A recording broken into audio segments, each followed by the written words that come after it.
and gentlemen, let's go. We ain't got no time to waste. Let's go. You are now listening to Jason Anderson, and you are in the. Here's the pitch.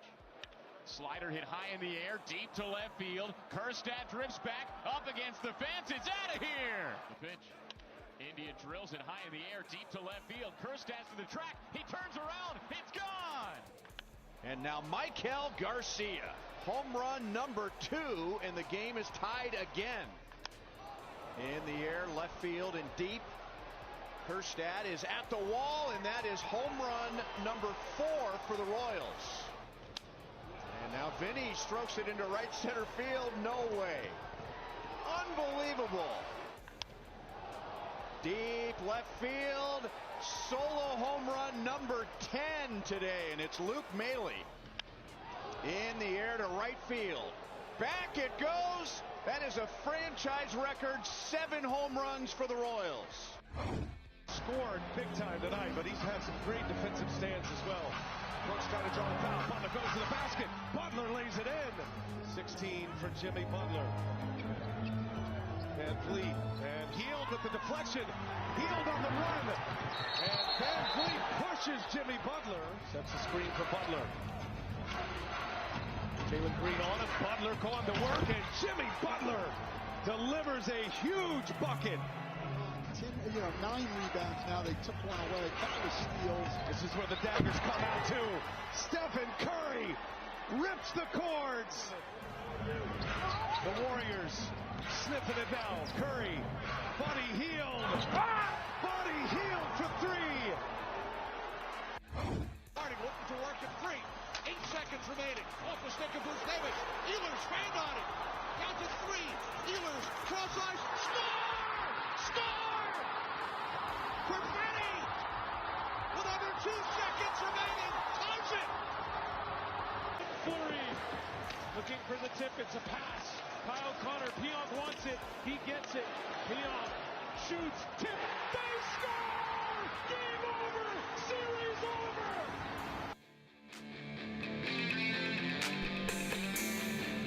I mean, where do we start? Do we start with the fireworks in Baltimore? Do we start with the fireworks in Winnipeg? Do we start with the fireworks in Houston? Do we start with the...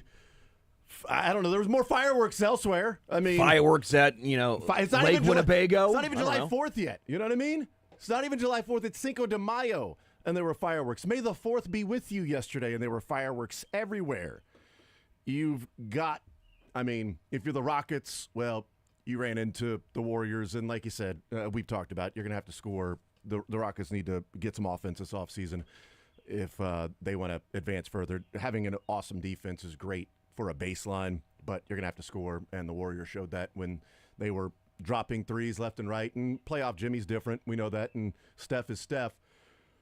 But the Blues having a 2-goal lead with 2 minutes to play in hockey is about as insurmountable as it gets in sports.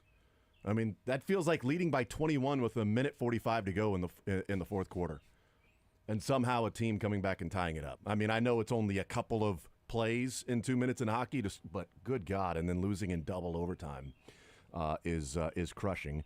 It'd be, I mean, look, first round, second round, semis, finals, Stanley Cup finals, whatever. Whether it's first round or not, it's never going to feel great to be in a Game 7 and have that lead and watch it evaporate like that. The Orioles watched their dominance over the Royals evaporate. Have they the dominance over the Royals for a time? Yes, but I mean, when it matters. I mean, Sterling said it best last year if the Royals took both games of that wild card series. I believe Sterling said, I'm convinced that Kansas City would make better crab cakes than Baltimore right now. Yeah.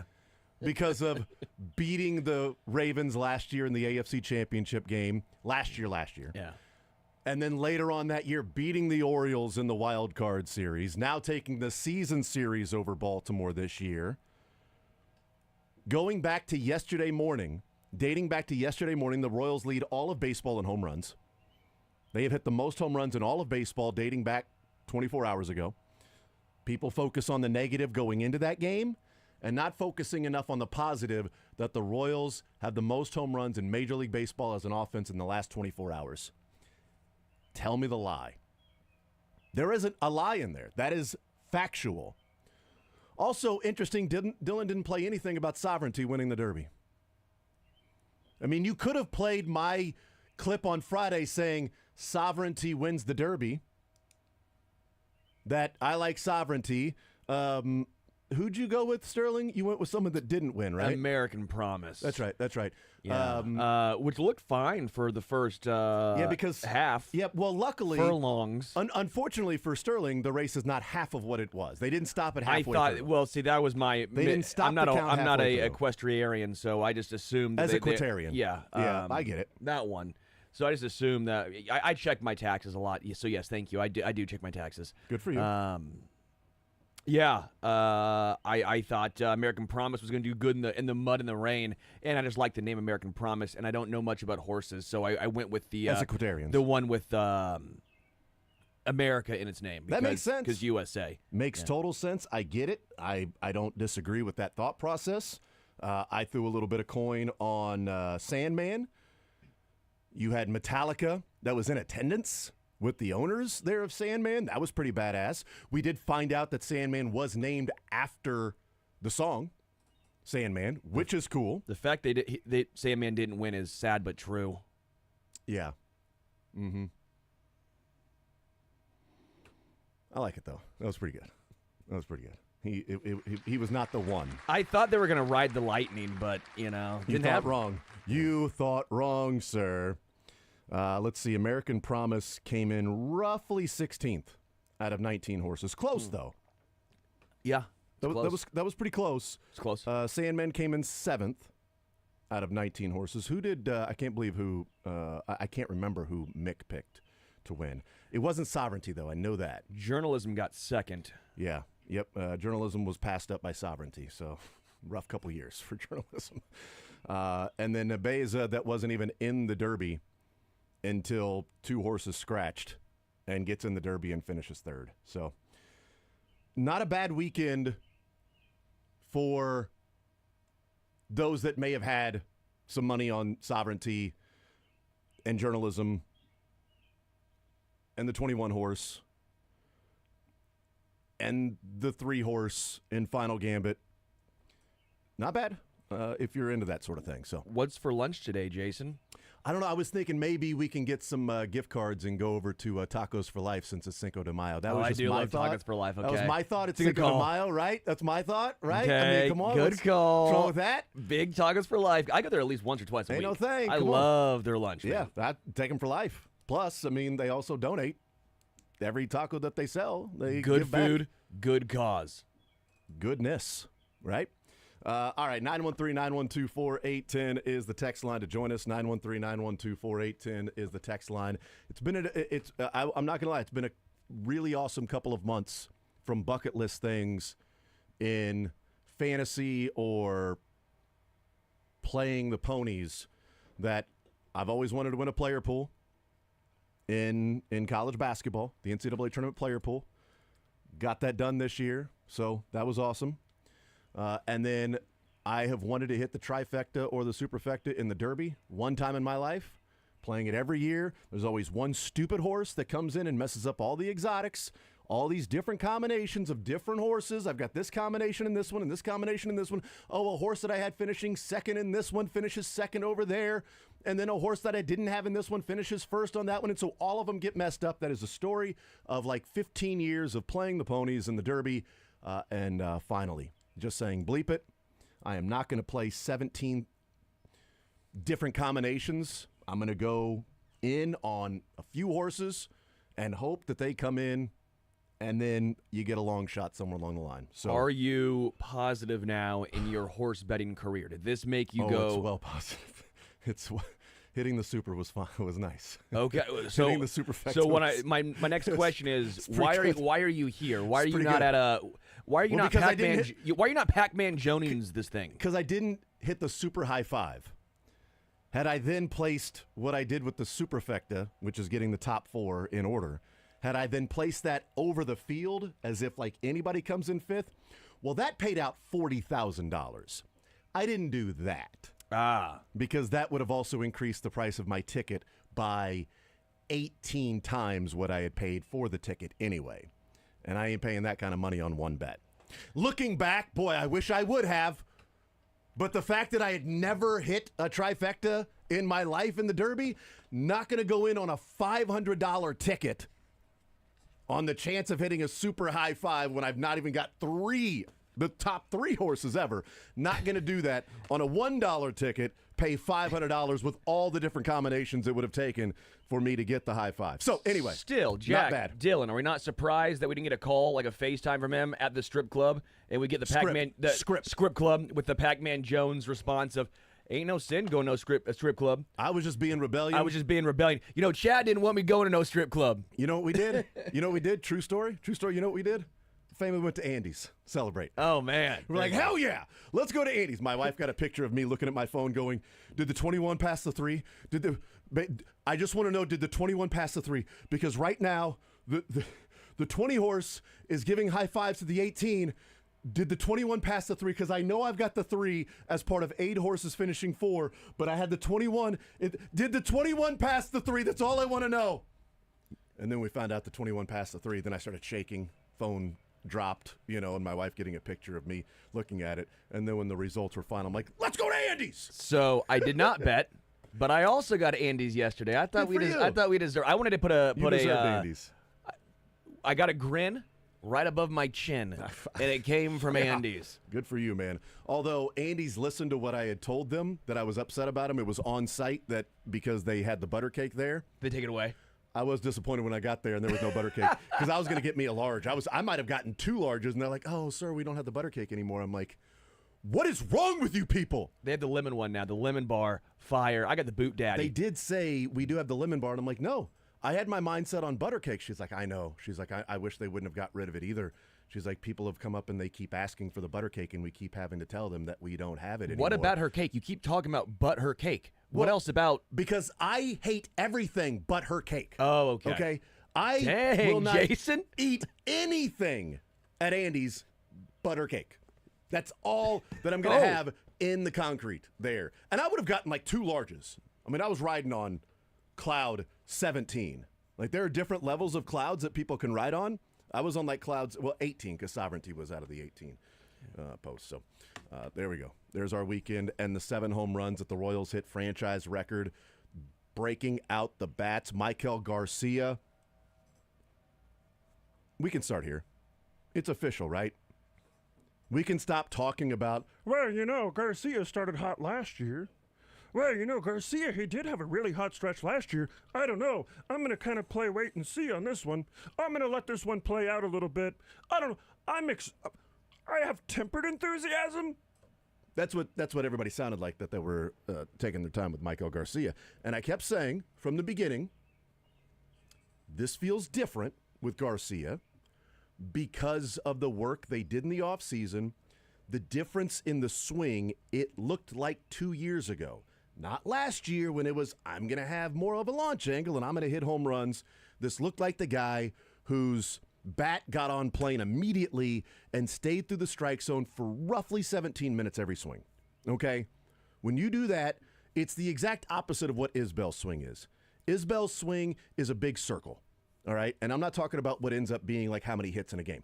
It's a big circle, loopy, trying to connect with the ball, swinging up with a round bat and a round ball. Odds are not great you're going to connect. And Michael Massey, too. It ain't like Massey swinging a flat swing. But Michael Garcia's swing is just so flat through the zone. So many line drives. So many barrels. Right? Not pop-ups, not grounders. Just line drives into right and left center. His swing is beautiful. His swing is what I would love my son to mimic. He's not going to mimic Bobby Witt's swing. I don't know that anybody, except for maybe Mike Trout, can have that quick and short of a swing and generate that much power. The John Rahm of swings. It is, Bobby Witt's swing is just so short and quick and yet so powerful. I don't know how he does it. It's magic. He's good at baseball. But Michael Garcia generates his power by hitting line drives. by swinging with the flat bat through the zone. It's beautiful to watch. Beautiful to watch. We can officially say the whole wait and see is over, right? I'm not saying he's a 320 hitter with a 380 on base percentage. I'm not saying he's that guy, although at 34 games in, he is that guy. But we can put to bed the conversation of last year he started hot when discussing this year's Michael Garcia, right? Yeah, I mean, you look at the changes to his approach at the plate. He's a little bit more patient than he was last year. Maybe that's where they dropped him to in the lineup. When he was a leadoff hitter, he wanted to ambush a lot, and the numbers still backed it up a little bit that he was going to get himself out of slumps. He hit the ball hard. His expected batting average was hard. His batting average ball in play was high. And so all of these numbers were supporting that he will break out. And we do that a lot. We did it with MJ Melendez. He hits the ball so hard. Once he can figure things out, that's naturally going to lead to him being a better hitter. But it didn't happen for MJ. And with Garcia, I believe it came down to the patience part of it. Whereas now, when he gets into those favorable counts, a hitter's count 2-1, 3-1, 2-0, he is aggressive, but he's doing it in more of an intelligent way, where he knows now with the way he's hitting at 307 or 315, whatever it is, that they're not going to groove him a fastball. Because if they do, as they did yesterday, he can go yard on you twice. And to have that patience, to see more pitches, that's why we are seeing an improvement from him. And that's why I love looking at some of those numbers of, okay, this guy's struggling, but are there things he's doing that can support him getting out of a slump? The numbers were always there. The underlying numbers, as Sterling likes to say. Now I'm going to start drinking for Sterling's underlying numbers. Yeah. Big underlying numbers. He loves the data. He loves the data. And that's why we're seeing it. This is who the player can be. This is maybe the ceiling of what he can be.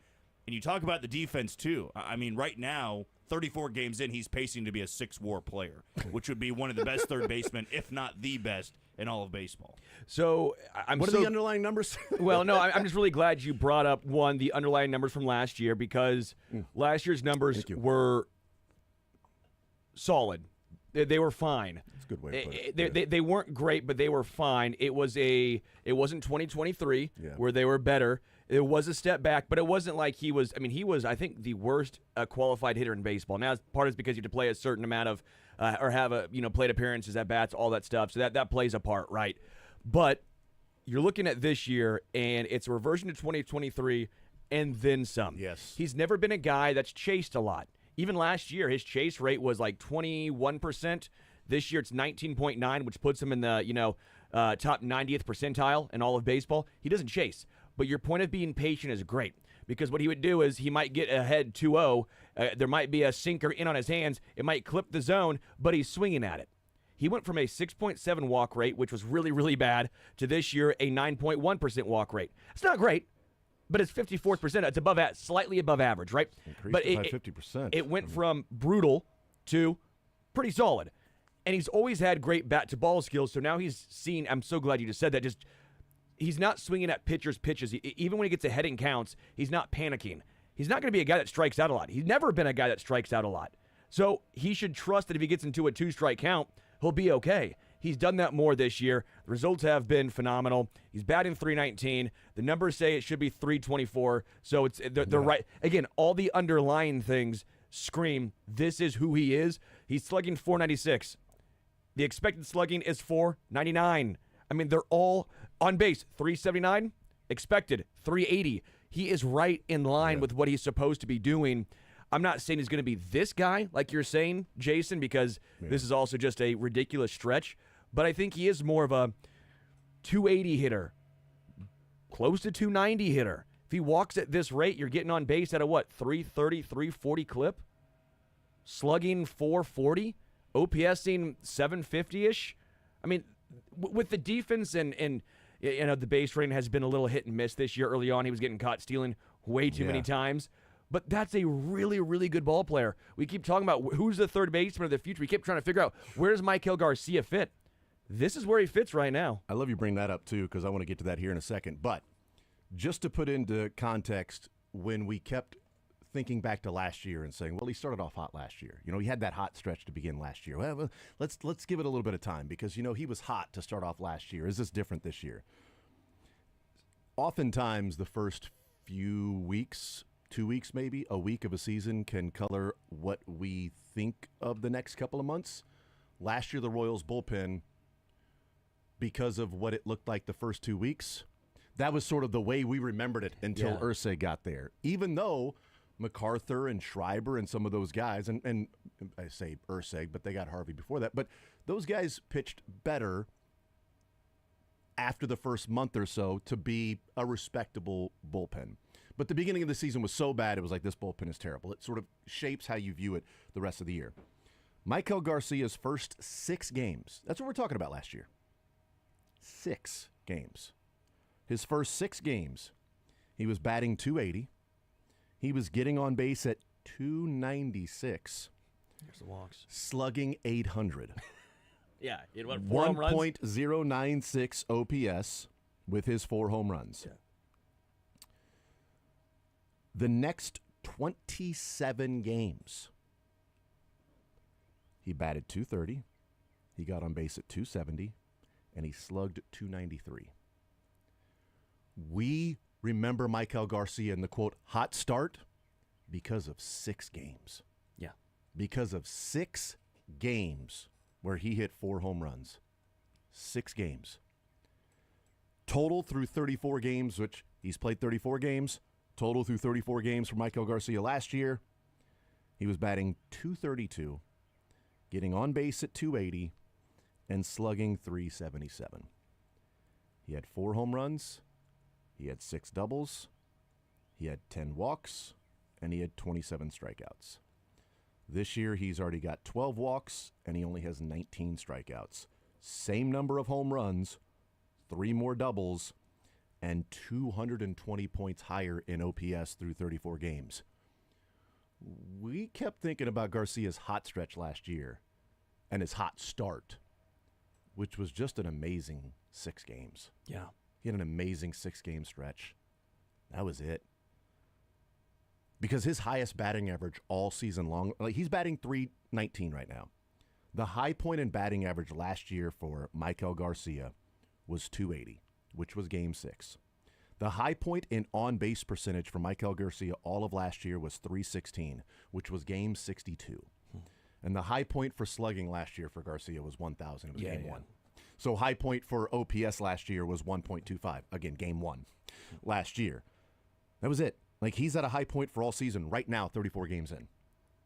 Now, we can look at first game, second game, but I'm looking at, I even threw in Game 1 last year. Yeah. Had I said after Game 1 or 2, what are the high points?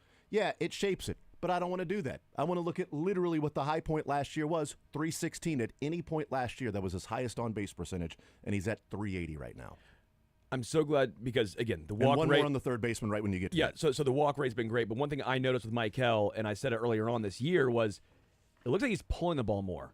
How many times do we see him last year go, oh my, I mean, he would hit the ball decent, but it'd be opposite field, and the right fielder would eventually, he would just hit these. Oh, the center fielder was playing in right center all of last year, right? And at times this year they've done it too. And you would see it off the bat, you're like, that's not bad. But it would go to the same spot every time. They had him played perfectly. Yeah. I'm like, he's pulling the ball more. They had a softball rover. He is now in the spot every time where Garcia hit it last year. Pulling the ball 6% more than last year. Line drive up the middle, exact same, 41.6%. Oppo 6% less. He's pulling the ball more. His bat speed has gone up 1.2 miles per hour. It's like Vinny went too much. Vinny went too much with the training of trying to get that bat speed up. Maikel's has been perfect. It went from those flares to right to now he's driving the ball to left field. He's hitting a lot of line drives. 31.7% of his balls are line drives. I've just been, again, very, very impressed with his. Again, Vinny went overboard with the bat swing speed increase. Maikel found the perfect medium of that 1.2. And again, maybe it's something different, but that's just something I noticed is he's pulling the ball more. It's still a line drive swing, and it's no longer these flares to right. Now they're doubles to left. Let's take a break. We'll come back. I do want to talk about when you were discussing, hey, who's going to be the third baseman for this team? And I've brought up a couple of times, hey, Kobe Mayo, who was brought back up over the weekend, went over the weekend against the Royals, but a guy that's, like, hey, is he going to be Austin Riley in his career? We'll see. But the third baseman of the future, and do they have somebody in the organization And Michael Garcia's defense there, which we talked about last year versus, but offensively his bat doesn't play at third base. Let's discuss that. And Michael picking a perfect time for him to do this because he's arbitration eligible after this year. So he's picking a perfect time to have a career year, but they also have control over him until 2030. So this guy's 25 years old. They have control over him until 2030. It's 34 games in. We know that. It is still a, take a drink there, sir. I don't know, though. Small sample size? Small to medium sample size. Right. How about below average sample size? I like it. We'll take a timeout. We'll talk about that.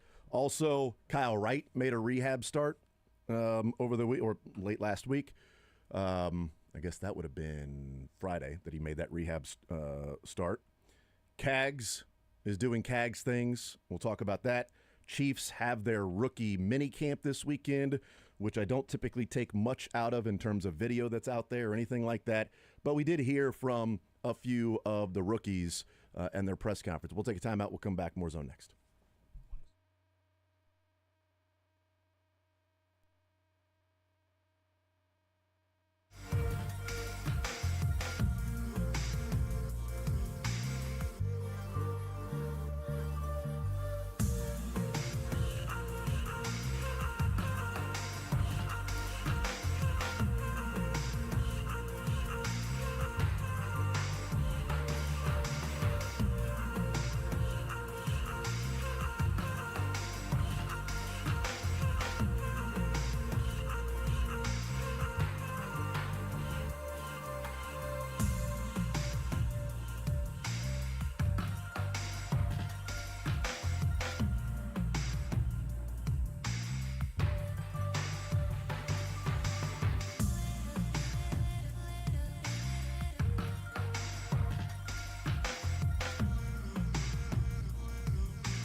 All right, who's the third baseman of the future for the Royals?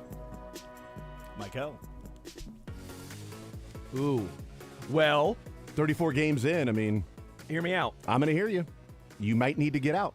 Is he the future third baseman for this team or the future center fielder? Yes. Or second Both. baseman? I mean, no, seriously, what is the best value for Michael? Is it center, third, or even second with the way that I guess you can move India back, I guess. But The way his bat, the way he was swinging the bat in the numbers, it would say you got to move him to center field.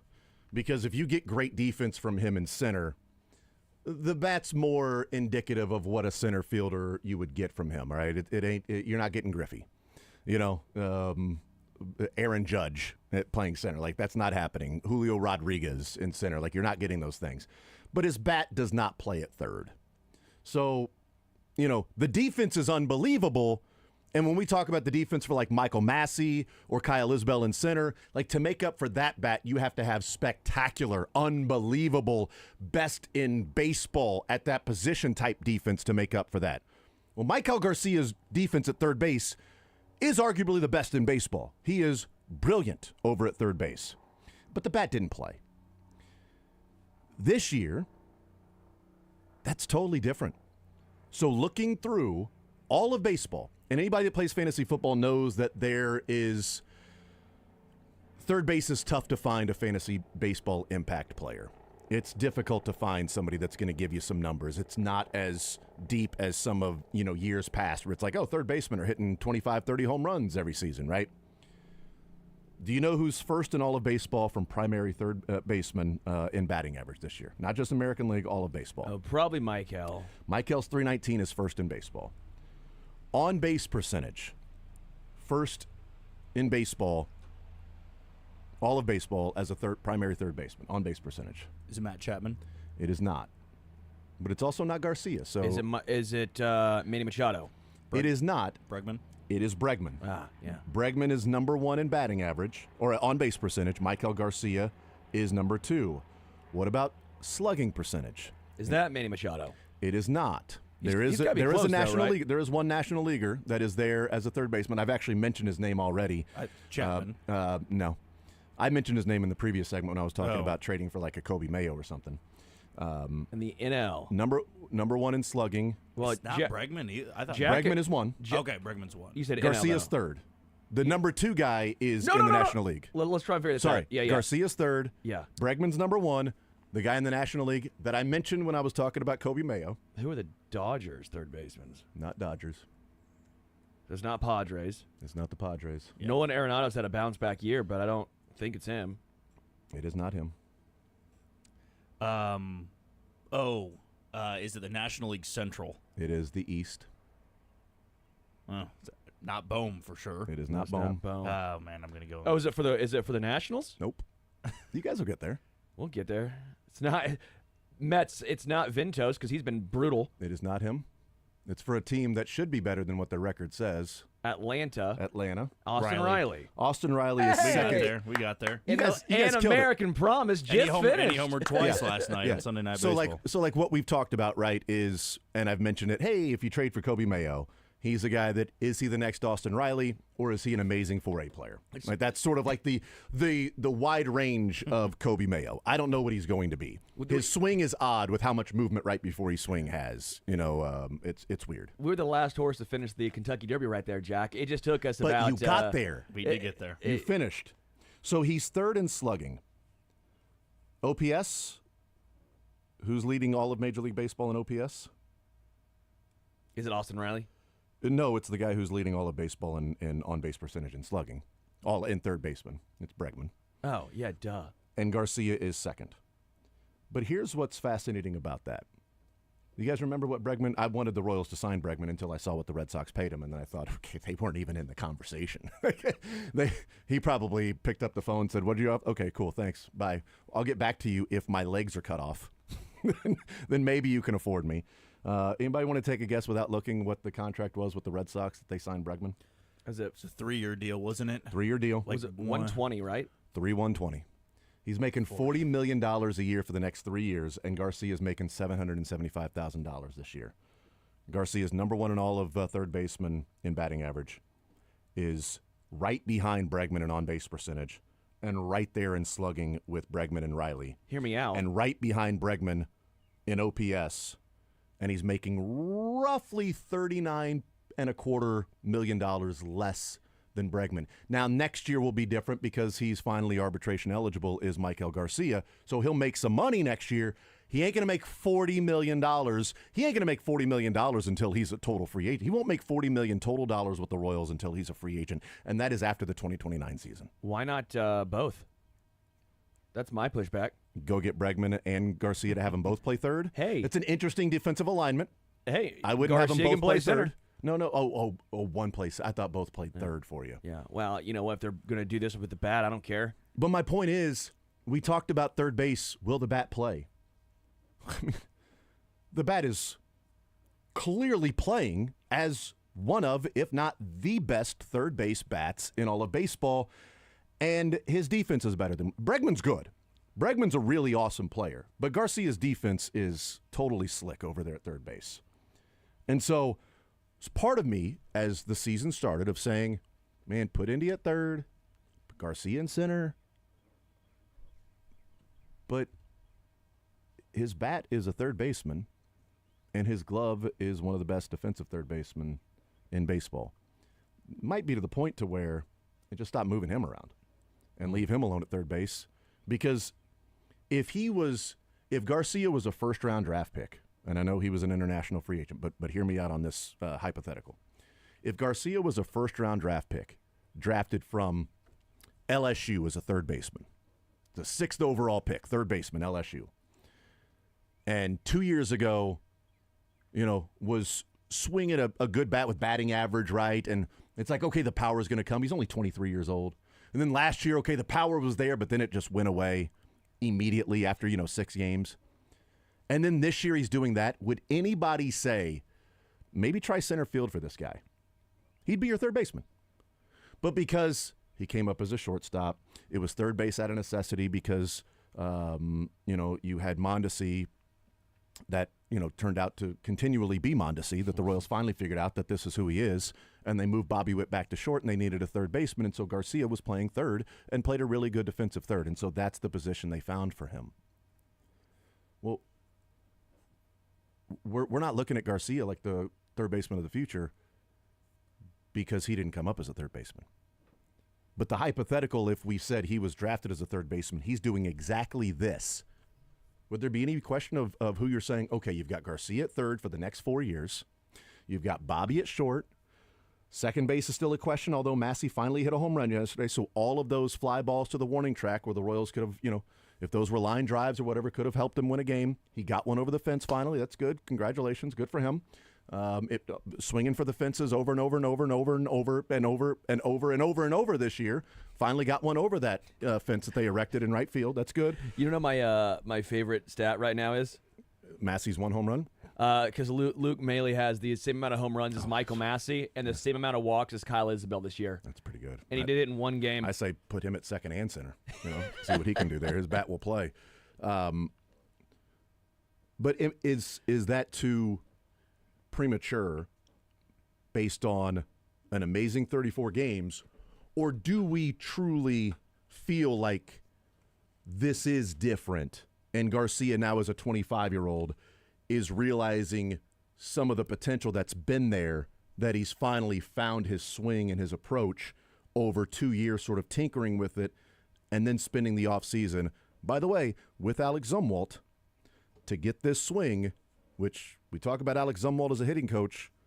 I mean, we should acknowledge what Michael Garcia is doing this year in staying in Kansas City, not going back to Venezuela and playing in the Venezuelan winter leagues, staying in Kansas City, rehabbing, and then going through the swing.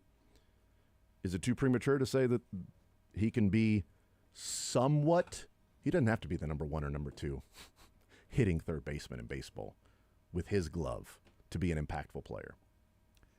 I don't believe it's premature at all. I mean, it's funny how we don't even acknowledge Michael Garcia as the second youngest position player on the team and the third youngest player overall behind Serpa and Bobby Witt Jr.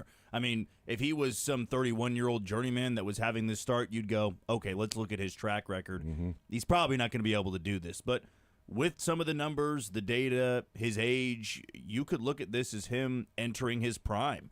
And the Royals' best case scenario is that he is the second best player on this team. I mean, we always put focus on Salvador Perez and Vinny Pasquantino.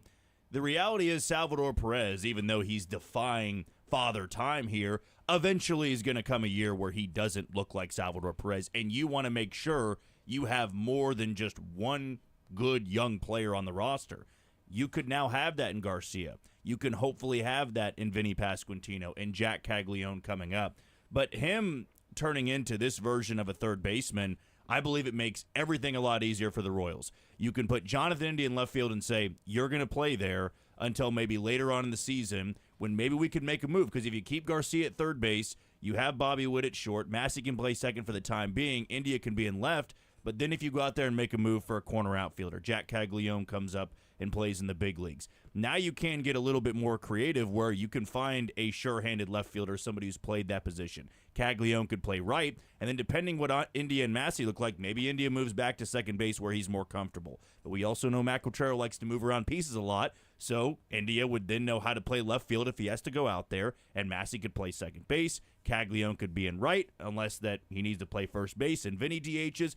This is a great spot for the Royals because now they know, all right, we got to keep Garcia at third base. There's no need to move him around here. Whereas India, it was left field, third base, DH, having to move around a lot. Now you can put all your focus on him in left field, see if you can become a better defender there, keep Garcia at third, and then down the road, I believe it's not as complicated anymore in trying to make a move for somebody and lengthening out your lineup. Well, to me, what's been helpful, too, is Vinny starting to actually hit. Vinny is really breaking out. But I think it comes down to Michael Massey. I think that's the guy that you really keep an eye on because if Massey continues to do this, which is brutal, I think you're right. You leave Michael at third. I think you move India to second, and you figure out left field with Drew Waters maybe in left, and then you put Cags and right. I mean, there's just so many ways of going about it, and you're right. It is it's Chief-like. They like versatility. Royals and Q, they like versatility. They like guys who can play multiple positions. Yeah, you don't want to count on Salvador Perez forever, although, with today's technology, it's not crazy to think he can just be 67 years old maybe. I agree. Just a doubles hitter for life. Just please get there a little quicker, though, and stop breaking belts. Although I do think I went out on a limb. I want a game-used belt so bad. You know what I said, by the way? I said, is the broken belt the rally monkey, the rally mantis? Is this the new call? What happened since you broke the belt? They're like 9-2. Well, I thought he broke the belt in was that at home? That was the homestand against when he slid in to he second. also did it against Tampa. I thought it was a doubleheader. I was thinking the doubleheader. If it was a doubleheader, then yeah, I mean they only lost one time in that stretch. That's my point. Or twice. Salvi's broken belt is this year's rally mantis. I just think that, he should autograph it and give it out. I say keep it. I would take the broken keep it. belt.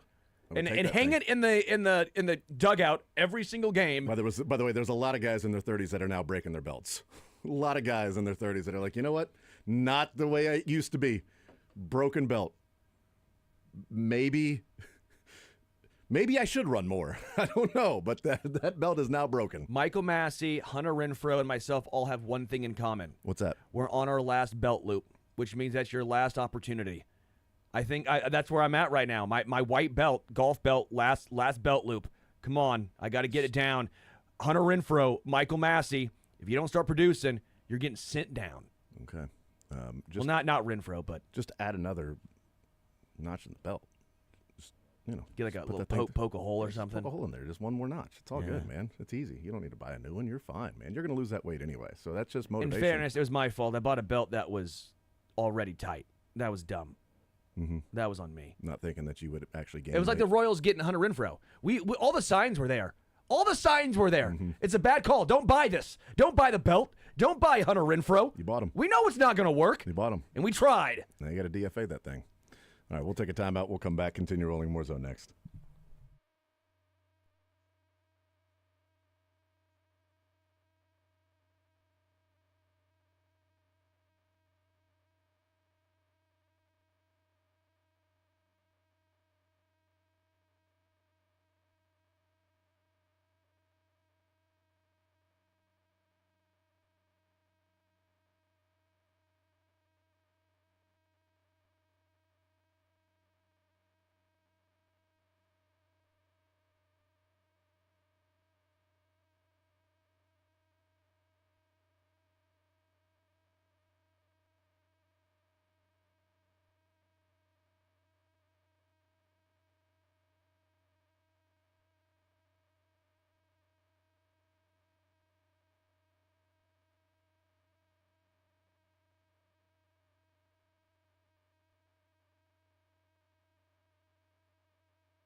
All right, we continue right here on Sports Radio 810 WHB. Jason Anderson with you, Sterling Holmes, Dylan Michaels, Jack Johnson hanging out with us. Text says, I broke my belt. My belt is broken. Spinal. Favorite Mike Tyson Yes. quote. Mm-hmm. I'm just saying Hunter Renfrow is my belt. Yes. We knew it was a bad decision when we got him. And sometimes it's just, you got to let it go. Text says, Jason impression of the guy complaining about Garcia's start because he started hot last year sounded like Sling Blade and Kermit had a love child. Mm-hmm. French fried and taters. Mm-hmm.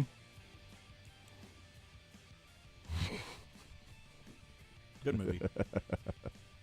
Do you know who has the highest OPS on the Royals right now? Highest OPS on the Royals. Is the obvious one? Is it Bobby? It's Michael. Michael? Well, yeah. You know who has the highest slugging percentage on the Royals? Right now, is it Michael? It's Michael. Yeah, after the 2 home runs yesterday. That helps. Although Bobby hit a home run yesterday. Of course, every Bobby hit a home run yesterday. That's just commercials are. Yeah. You know, I feel like you're saying every Bobby. Not one, not two. No, 7 of them. Not LeBron finally got it right. He knew. He finally got it. When he talking said about. 7. It's May 4th, 2025. Not 5, not 6, It doesn't. not 7. Nope, It wrong. was 7, Wrong, right, yeah. it was 7. Unless he's LeBron. It was counting only both 7 teams. championships. Unless he's counting both teams. Yep, you only won. Well, then it was. Yeah, then it was what? 11. 11. But it was like 11 solo home runs total in the game. 10, right? 10 solo home Because runs and 11 total yeah. home runs, but 6 solo for the Royals and 7 total for the Royals because there was that 2-run shot there late. Yeah, even when Stupid 2-run shot. Even when Massey hits a home run, he can't do it right. Like even when he does something great, he's like, "Way to ruin it, Massey. It's solo shots only. Come on." Well, was it Massey or was it whoever was on base in front of him that really ruined Was it? it Kevin Biggio? Could have been Biggio. God, I mean, ruining everything. Biggio. Like, oh, yeah, you hit a home run. Good for you. But you also got on base before Massey's dummy. Yeah, so Tex says that's what you get for wearing a white golf belt. That's true. I know, it is 2025. What am I doing? Mm-hmm. I agree, Yeah. but I have that like early 2000s white belt aficionado. Like remember watching the PGA Tour and the amount of white belts you would see in the early 2000s, like with like Ricky Fowler. I guess that's kind of like the aughts, but still, I don't know if Tiger ever rocked one. But I love seeing PGA Tour and seeing the white belt. I was like, I need a white belt. And, yeah, no, I know. I get it. I'm stuck in the past. Yeah, Like Hunter Renfrow. Yes. Hunter Renfrow is a white belt. Tex says, as a broken-hearted Blues fan, you guys never talk hockey. Can we not start today? Yeah. Sorry. That was, I mean, I wasn't going to start today, but then Dylan put that in the open. I was just talking about how crazy yesterday's sports day was. So. I didn't want to do it. I mean, Canada won over U.S. It's not great. Yeah, well, what are you going to do?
As they continue to be 3 games out of first behind the Tigers, but they have moved from like 4 spots out of the playoffs into now being a game up in the wild card. So they're in the. If the season were to end today, they'd be in the playoffs. But that'd be weird if the season ended today. So because if the season ended today, they'd probably. 3 AL Central teams in again. Well, that's weird. The powerhouse. I thought the AL Central was bad. But the Tigers continue to play great baseball. Number 1 in Major League Baseball in run differential this year. I think the Tigers are. They're like plus 63, 64, something like that. Cubs are in second. Okay. And Detroit's in first, and still my favorite stat. Is the Guardians. Guardians have now 1 run better run differential. They finally got to the positive? No, they're minus 23 overall. Oh, okay. But they would have been dead last if it wasn't for Daniel Schneeman's go-ahead grand slam in the 9th inning. And the White Sox are minus 24, and Cleveland is 20-14, while the White Sox are 10-24. So that 1 run apparently is equivalent to 10 wins. So yeah, right. I wonder what the Pythagorean is for the Guardians. I bet it ain't 6 games over 500. It's probably the exact opposite. But hey, that's baseball. You know, you never know what's going to happen. But the Royals continue to play fantastic baseball. They got the bats going. The pitching staff has been really good. Cole Reagans goes to the mound tonight. I don't know if he's going to be on a pitch count or not. It's the White Sox, so we'll see how long he'll stay out there. If the Royals can get an early lead, maybe you can pull him a little bit earlier and rest the hamstring a little bit, not have to go 90, 100 pitches with Cole Reagans. We'll see what happens with that tonight at 6:40, but we talked about a lot of Michael Garcia and the Royals offense in the first hour. We'll talk some Chiefs as well this hour, but I do want to get into a couple of other quick nuggets on the Royals before we move on to the Chiefs. Dylan, I wanted to ask you this because you'd probably have the best experience with this. For example, the Royals playing the White Sox here. Obviously, we all know they took care of business against Colorado, but when you're playing against a team that everyone knows you should beat, you got a 4-game series, Monday, Tuesday, Wednesday, Thursday, against maybe the worst team in baseball. Does that ever put pressure on the team? Like, let's say you're going up against a team, and you know, in college, you're pitching against a team that you know you should beat, but does that ever make you play tight? No. I mean, it's situations. Yeah. Okay, good. That was easy. Move on. I was never scared Nice job, of a dummy. helmet, so you know. I like here's that. the other thing: is like I like if that you line. are scared or if you are playing a certain way, the other team can, especially in baseball of any sport, can feel it, sense it, and almost emboldens the other team if you're playing tight, timid, or any certain way because a team is either bad or good, both ways. Like any sport, when you feel like you're maybe not as good as a team and they come out flat, that emboldens you on the other side. So you just need to basically treat it as if they're any other team. It's a nameless, faceless opponent is what they say in the NFL. Yeah, 4-game White sweep Sox, incoming. I like that, Dylan. Yeah. You got me going. 4-game sweep against the White Sox. White Sox second worst record in baseball. I would behind say the Rockies. it probably comes down to how you're playing, too. I mean, when they were playing Colorado, they had only won 2 of their last 10. Yeah. So there's the pressure of you better sweep them, where now they've won, 11 of 13, 12 of 14. 11 of 13, White Sox have the second worst road record in all of baseball. I will say this, though.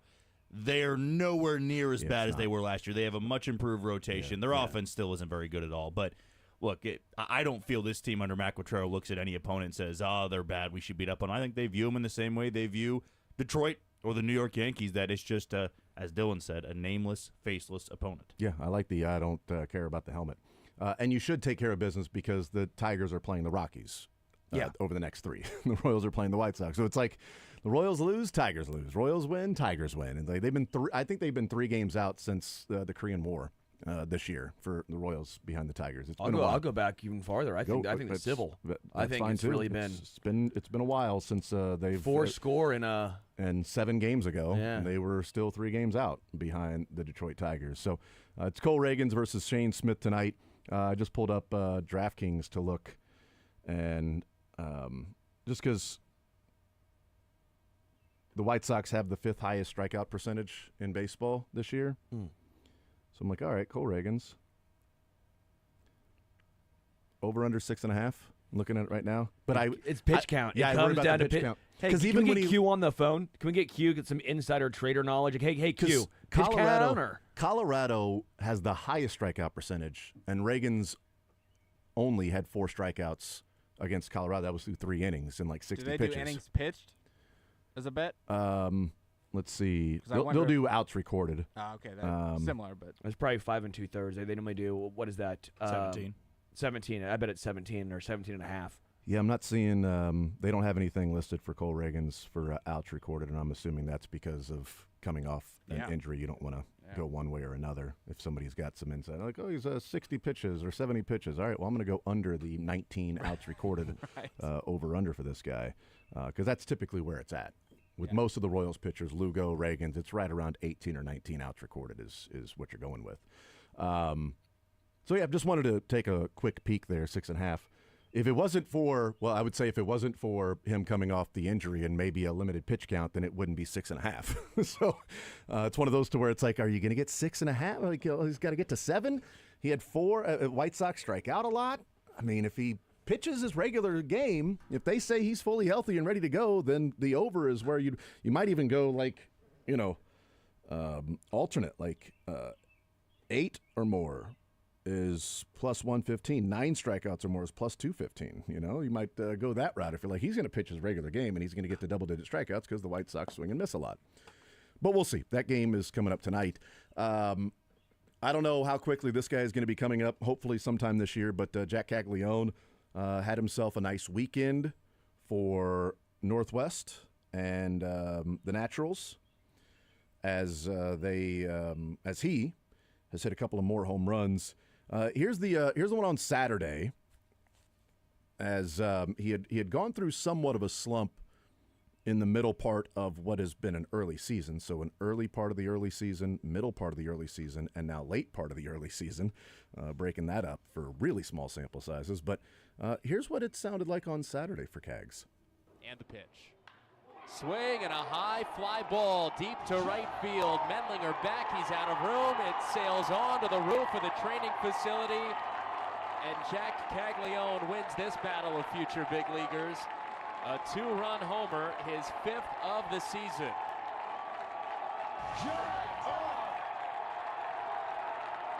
And Caglione, as he approaches home plate, points toward the Royals fans who are giving him a huge ovation.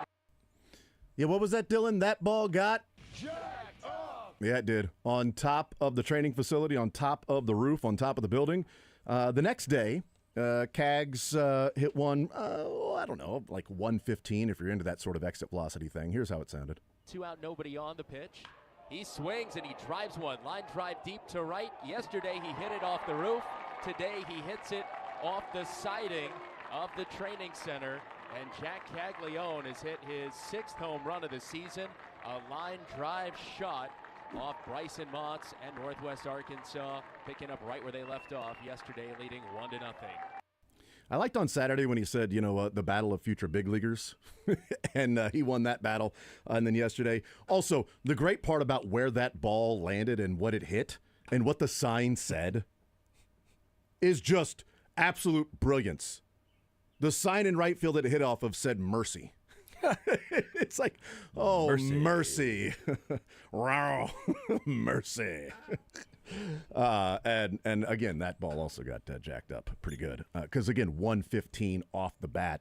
Back-to-back games with a home run for Jack Caglione down at Northwest Arkansas AA. And both of them early in the game. I know yesterday's was in the first inning. Saturday's might have been in the first inning as well. Either way, Cags with a couple of long shots and jacking up baseballs down for the Naturals. He is now. Carter also hit one on Saturday. Carter Jensen hit one. He's now slashing 314, 395, 543 for an OPS of 938, which really interesting is. If you're into that sort of thing. If you look at what he's doing, I don't know if there's anything to take away from this, but when he first got to college, his freshman year at Florida, it's pretty similar to what AA is as far as the age differential. He was 19, which was a minus 2.2 average. The average, I guess, player is 21, something like that. Yeah. He's 22. It's minus 2.1 age differential in AA. He hit 289, 339, 548 slug. So he's actually a little better, but slugging's almost the exact same. He had 104 at-bats. He's 105 at-bats now. He's actually taken more walks in AA than he did as a freshman at Florida. It's just funny. If you look at some of the numbers, they're very similar. RBIs both have 27. Home runs, he had 7. He has 6 here. Doubles, 6 and 6. Hits, he had 30. He has 33 now. It's funny. Like if you want to compare it to his freshman year at Florida to what he's doing in AA, the numbers are eerily similar. Here's where I wonder, Jack, if there's a call-up coming soon. I don't know when it's at, but I wonder if it's coming up soon. What did we hear the Royals talk about in that? Well, we want to see what happens when he slumps. We want to see what happens when he goes into a stretch where he's not hitting the ball well. And I was with him. Like, a guy who's had success probably most of his life. And even as his freshman year, you're talking about freshman year at Florida in the SEC doing that, right? Slugging .540 as a freshman in the SEC, right? And his sophomore year was like, yeah, we're watching this guy who's going to be the number one pick in the draft next year. He wasn't the number one pick in the draft, but, I'm thankful that wasn't the case, that he was not the number one pick in the draft. But his first 6 games of the season at Northwest Arkansas this year, he came out of the gates batting .350, getting on base over .400, slugging over .600, had an OPS over 1,000 in his first 6 games. Small sample size, but first 6 games. Then he goes in an 8-game stretch where he goes 2 for 30 and 2 extra base hits, 2 walks, and 9 strikeouts. He goes 2 for 30. That's somewhat of a slump. You're not hitting. You came out, home runs, doubles, 5 walks, 7 strikeouts. You're striking out more than you want, but you're also walking. You're not swinging at everything. Hey, this guy is getting on base at over 400. Nice. Batting .350. The guy's slugging over 600. He's already ready for a call-up. And then he can't really hit anything. And he's striking out too often. And he goes 2 for 30. Well, you know what he's done since the 2 for 30 stretch? In 14 games since he went 2 for 30, he's batting .314. He's batting .431. He's getting on base at .532. Slugging .686 for a 1.22 OPS. 4 doubles, 3 home runs, 12 RBIs, 13 strikeouts, and 10 walks in these last 14 games. So I don't know if the Royals view the 2 for 30 as a let's see what happens when he struggles. Let's see what happens when he doesn't see success every game. 2 for 30 isn't he had a couple of games where he didn't get a hit. 2 for 30 is an 8-game stretch where he's got 2 hits. In 8 games. That's MJ territory. Right. That's a heater for MJ, but that's still. a good point, because there were 2, both hits were extra base hits, so that's good. But also in that 8 games, he got on base 4 times in 8 games. 2 hits, 2 walks. That was it. Is that a long enough stretch where he struggles and then bounces back, Jack, from when he's now OPSing at 1.22 in his last 14 games and hitting the 7 extra base hits and taking 10 walks to 13 strikeouts in the 14 games, to where he's now hitting even better than he was when it was like, oh my God, this guy is crushing AA in the first week or so, 6 games. This guy is going to be murdering the baseball. Well, now the last 14 games, he's doing even better after a 2 for 30 stretch. Yeah, I believe it's a big enough sample size to note that that's 30 at-bats there, and you got on base 4 times during that stretch, and you've responded by hitting .431, over the next 2 weeks of it. And the way I've seen it is the same way I believe the Royals viewed it with Eric Hosmer when he was, crushing it in AA. It wasn't so much of a let's give him 200 ABs in AA and let's give him 200 ABs in AAA. In my opinion, and the talent you're facing, though they might be around the same age, it might be more difficult for a prospect to cut it in AA, because once you get to AAA, there is talent there. Well, you go through the levels. There are very talented guys in AAA, but some of them are old, washed-up guys that are just trying to stick around. They're 4A players who we might be able to hit better than AA pitching, top prospects in other leagues. So in looking at this year and how they may approach it with him, they may say, give us another month like this in May, and then if we call you up June 1st for Omaha, you're going to be there for like 2.5 weeks. And if you go hit 340, then yeah, you're going to be in Kansas City by the end of June. And that's the way I believe they did it with Hosmer, which was he tore it up in AA. They gave him like a month tops in Omaha, and then he was in Kansas City, I want to say in mid-May actually, but he had been in the system a little bit longer than Jack Caglione, of course. So the way I view him now, it's not so much the home runs. It's not so much the batting average. The big concern with him coming out of the draft was his swing and miss, his strikeout rate. And early on, even when he was hitting home runs and hitting .330, he was striking out at like a 30-35% clip. Yep. Now on the season, he's striking out at a 23% clip and walking over 12% of the time. Those numbers and hitting 314 with a 395 OBP and a 935, 940 OPS, like that to me shows this level is not good enough for you. You have proven that you are better than this level, and I'm not going to be shocked whatsoever whenever they say the time is right for Omaha if he goes up there and hits 400, right, 410, because that's what Hosmer did as well. Like, once they got him up there, it almost looked like AAA was easier for him. We also have to factor in that where the Storm Chasers play, the league they're in, it is a hitter-friendly league. So you're going to see some of those numbers go up as well, and that's why whenever they make this choice, and I don't believe J.J. Picollo wants to rush him, he's not going to be staying in Omaha for 2 months or 2.5 months. It'll be a much quicker stint than it will be in Northwest Arkansas. So Cameron Maben was a guy that played in Major League Baseball for, how many years did he get? 15 years. 15 years in Major League Baseball. In his career, he batted .254, got on base 320, OPS around 700. And with Florida, Padres, and then bounced around a lot after that, right? So an outfielder, a center fielder that, was a guy that was like, oh, yeah, you got Maben in center field, not too bad. And then come trade deadline, you're like, maybe we go and get this guy to help out. Then at the end of the season, you're like, yeah, we need somebody better in center field.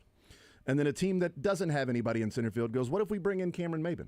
Okay, that's fine, yeah. Or somebody goes, well, we need help here, so let's go trade for. And so the next thing you know, you look at your basement and you've got 15 jerseys there in your basement. And that's essentially, he played for 1, 2, 3, 4, 5, 6, 7, 8, 9, 13 teams. Cameron Maben did.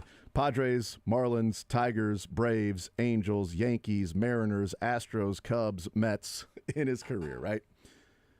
But his cousin, I worked with him in a previous life, and he was there in studio one day, and I was just having a conversation off the air with him about baseball and everything, and him sort of bouncing around because he was in AAA at the time and he was playing the AAA for the Reds, playing the Louisville Bats at that time, and he was like, man, he's like, it's so weird in baseball, it's tough to hit. He goes, but the further up you get, he goes, it's almost easier. He's like, AA, if I went to AA right now, I'd be crap. He's like, because those guys have nasty stuff, but they're all over the place, man. You can't really tunnel it. He's like, you don't know where the pitch is going to go because they're refining pitches. They've got nasty stuff that if it's a strike, you think it's going to be there, but you're like, now it's starting outside, and it's kind of what they have, but it's changing as they're staying. You can see a guy 2 weeks later, and it might have a little bit of a different movement on the same pitch you saw 2 weeks ago because he's doing different things as a prospect to move up. And he goes, once you get to AAA, it's like you're talking about guys that, as you mentioned, Jack, that are either 4A players, kind of hanging on. They don't have as nasty as stuff. They're probably more around the strike zone. And then he said, in the big leagues, he goes, it's weird, but I feel more comfortable in the big league because I know everything's going to be around the zone. I can tunnel some things up. The stuff is nastier. He goes, the pitchers are much better, but I'm not thinking there might be one in my ear hole, and there might be one, in the other batter's box. Sure. I'm thinking he's going to work away. Yeah, but that's away that's going to be right off the plate if it's away. Or he's going to work in. Yeah, it's going to be at my hands, but it's not going to be at my elbow, most of the time. He's like, it's odd that I feel more comfortable the higher you get up, and it wouldn't think that because it's, oh, you're so experienced, you're playing against a AA guy. It's like, yeah, but that guy barely knows where the ball's going half the time. He's got nasty stuff. Randy Johnson, effectively wild. Right, he's got nasty stuff, but he's trying to figure it out, at AA, especially then single A. It's like, well, this guy's got a live arm, and we're just teaching him how to pitch. I thought that was really interesting to hear from a guy who'd been up and down in AAA, big leagues, bouncing around, and be like, the higher up you get, the more comfortable I am in the box against these guys, even with some crazy, nasty stuff. So I thought, to your point, that if Jack goes up to AAA, it's like I wouldn't be surprised if he gets up there and starts mashing, against guys that maybe don't have as good a stuff as some guys down in AA, but are also a little more refined. They're going to be pitching more around the strike zone that don't have the crazy breaking pitches that are worked around the strike zone in the big leagues. Yeah, I mean, you go down right now and look at the Omaha slash lines for everybody. I mean, they've got 5, 6, 7 guys that are all hitting above 270, and some of them are, as we mentioned, the 4A players, or the guys that are just trying to hang on. but it is a hitter-friendly league. And with Caglione, like, to me, it's viewing Double-A as we are refining him. We want to make sure at this level there is nothing more than he can learn. And in my opinion, there's one last thing he has to learn, how he can handle right field with consistency. And since they already put him there, that started the clock of, all right, now we can start going on to stage 2 of this, which is when he gets to Kansas City, we do have Vinny at first base. Not that Vinny's going to play first base every single night Caglione's there, but he's going to have to know how to play right field because we're not calling him up to be a DH only. He is going to play the field. He's athletic enough to do it. And once he can handle that spot, he has played first base, I think, like the last 6 games. They haven't put him back in the outfield.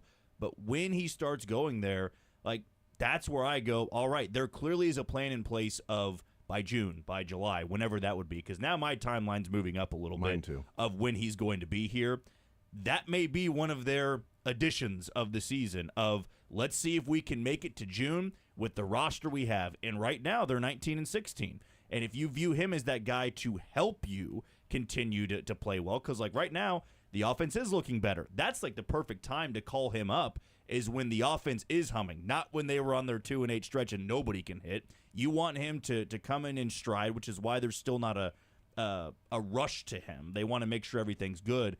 But when he gets to AAA, I would say you'll probably see him there for a month. If he's hitting $110, then no, they're not going to do it. But I don't view it being that way. I view that when he gets to Omaha, he'll hit 330, 350. And then they're going to say, okay, middle of the season, right before the All-Star break, he's going to be our right fielder. Yeah.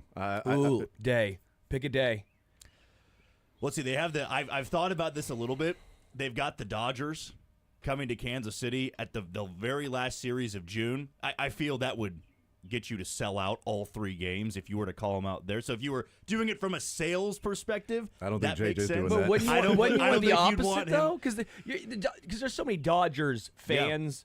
you'd have a wild atmosphere for that game, but he'd get 3 aces. Well, actually, their rotation's a bit banged up. They've had 10 starters already this year, the Dodgers have. They play somebody right before the Dodgers. That's what Rays, I would go with. June 24th is the homestand against the Rays, starting on that Tuesday, June 24th. I think also you use my them to birthday, sell so tickets. There you go. You use them to sell tickets, not to add on like Yankees, Rays. Dodgers. They're going to be Rays. That's a good one. The Rays right before the Dodgers, so they take a 6-game road trip to Texas and then the Padres. Sure. And they got Monday the 23rd off. What day is this?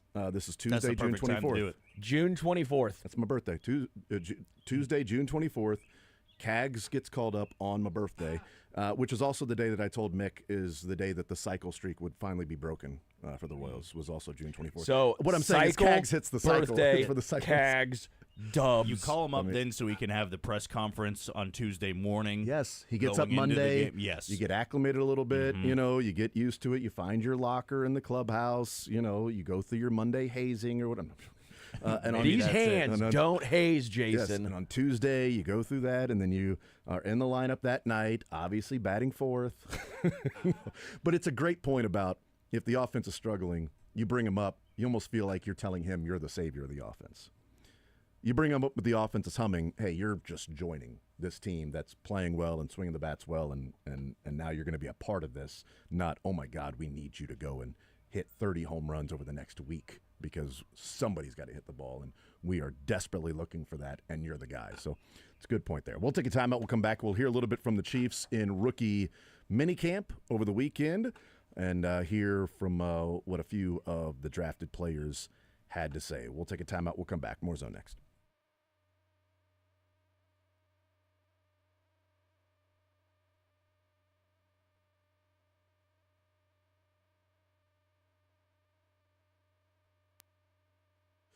It's playoff time, and if you are still just watching games, then you're missing out.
All right, we continue right here on Sports Radio 810 WHB. Jason Anderson with you, Sterling Holmes, Dylan Michaels, heading up until 2 o'clock. Joel Penfield will be our guest coming up at noon. One Royal Way podcast.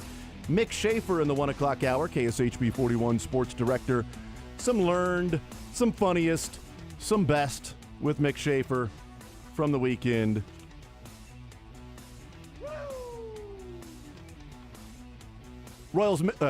Chiefs rookie camp over the weekend. It'd be odd if there were Royals there, but you never know. Chiefs rookie. One.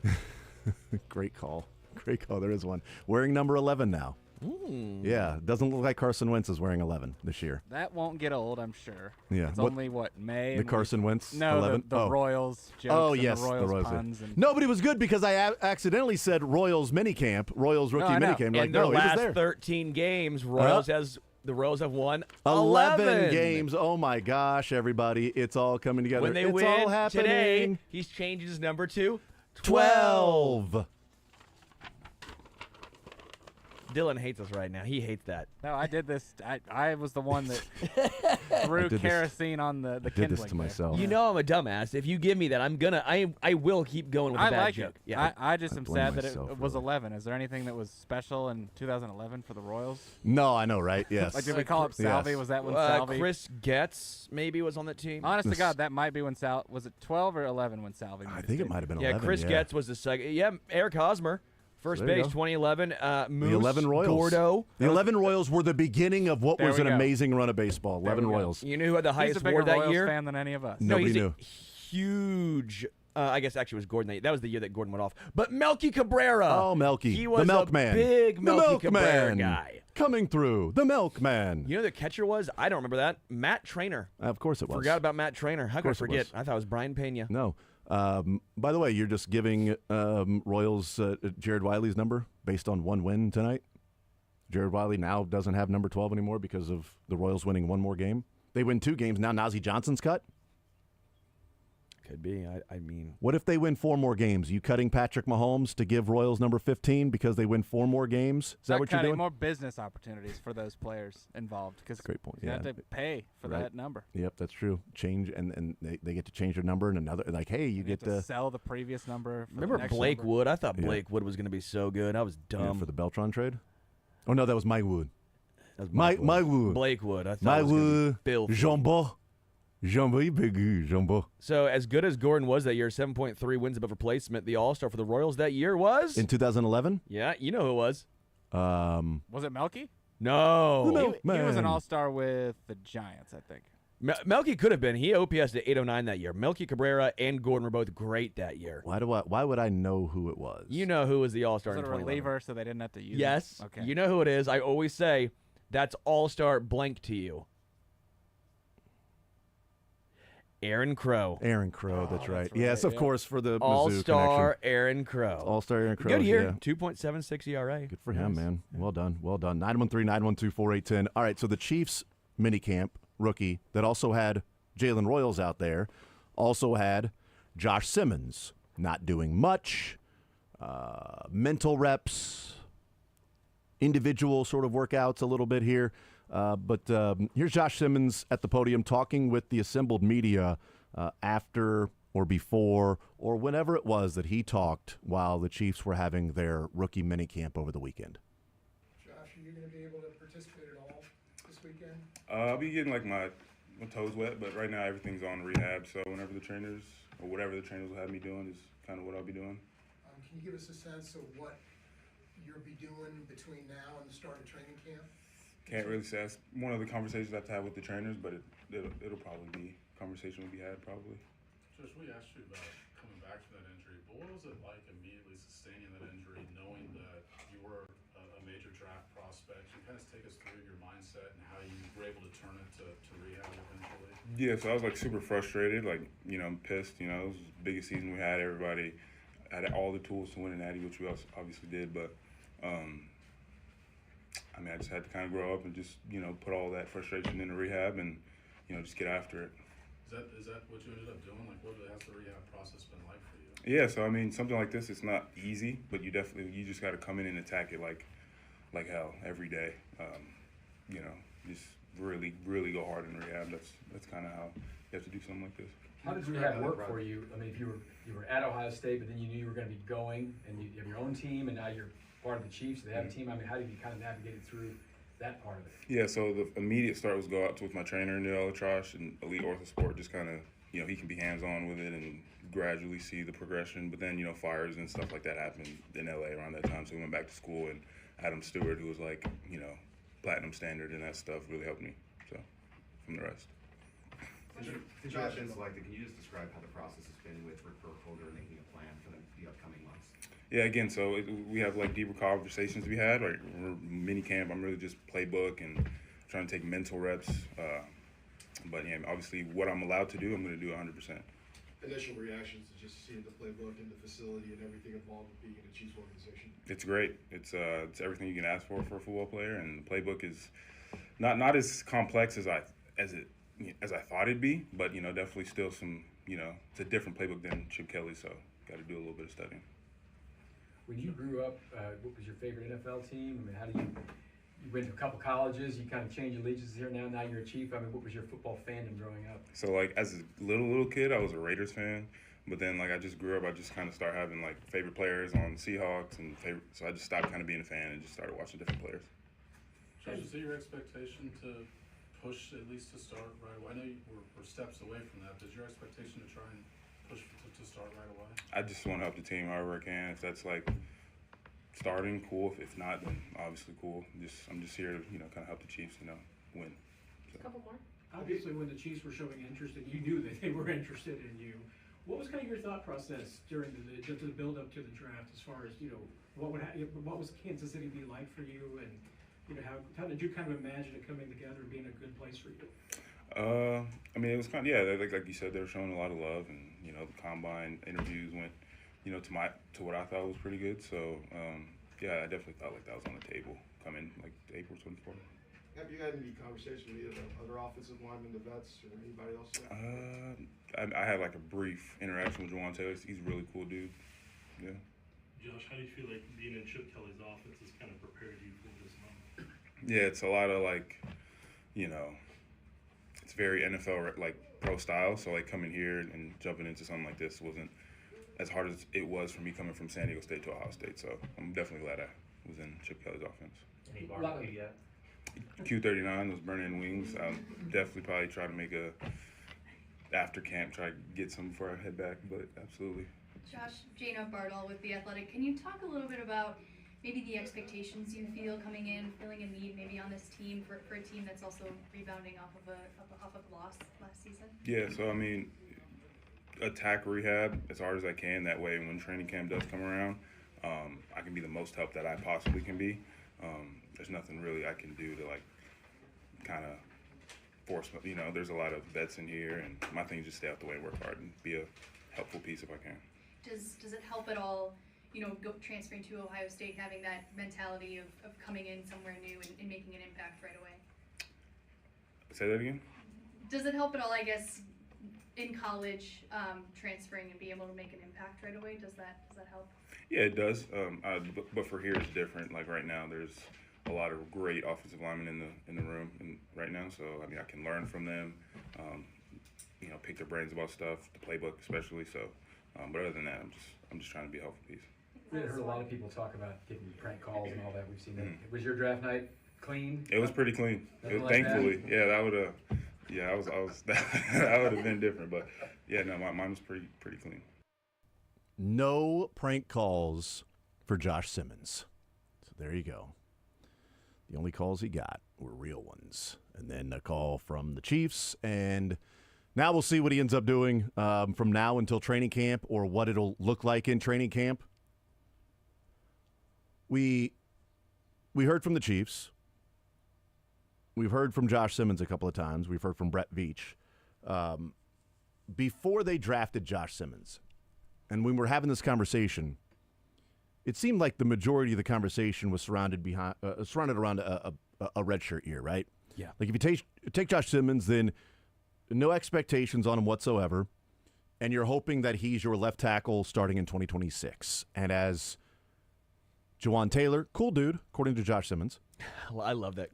Cool dude. Cool dude, man. Yep. as Juwan Taylor is nearing the end of his contract, according to Brett Veach, then maybe Jalen Moore can slide to the right side and Josh Simmons could be your left tackle starting in 2026. That was the majority view on if you drafted Josh Simmons. Is that different in your mind, hearing from Brett Veach and what he had said about the draft pick, about Rick Burkholder said about being ahead of what they thought he would be, seeing video of him doing some individual pass, blocking sets against air at Ohio State's Pro Day, just seeing him move around. He's not on crutches still and an unknown with, hey, can he even, backpedal?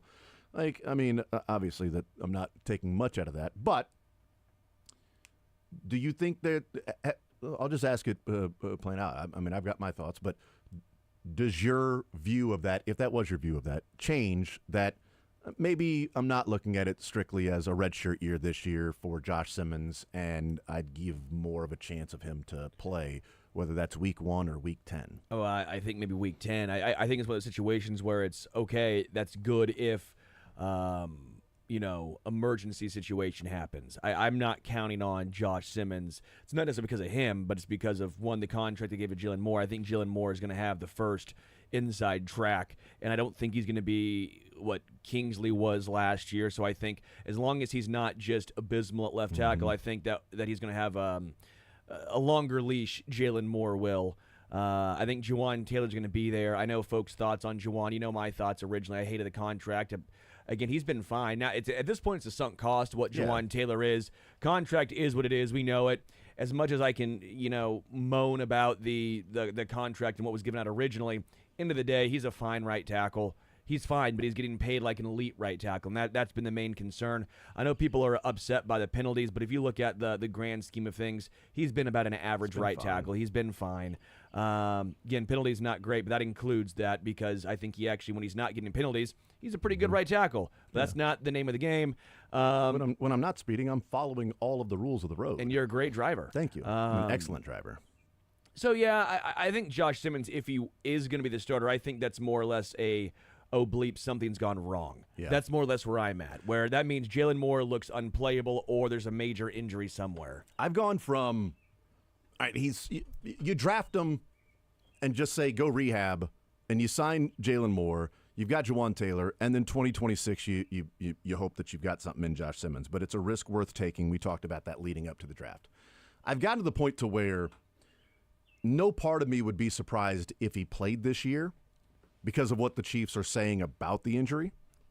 And also hearing, was it Jeremy Fowler that put out the report that he wasn't drafted in the first round, and it wasn't the injury that concerned some teams. It was more character concerns as to why he wasn't drafted, which is obviously put out by teams that did not draft him.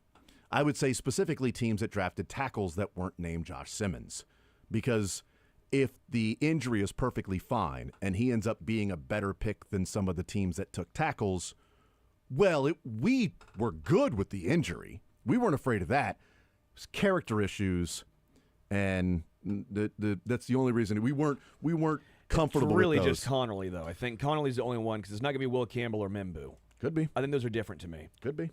If Josh Simmons is an all-pro left tackle and Membu's okay, and Will Connerly has Tyrannosaurus Rex arms and can't reach out and touch anybody. What did I say?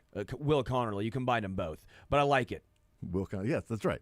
the kid those combined don't even make one Josh Simmons. The kid that played at Louisiana State, Oregon.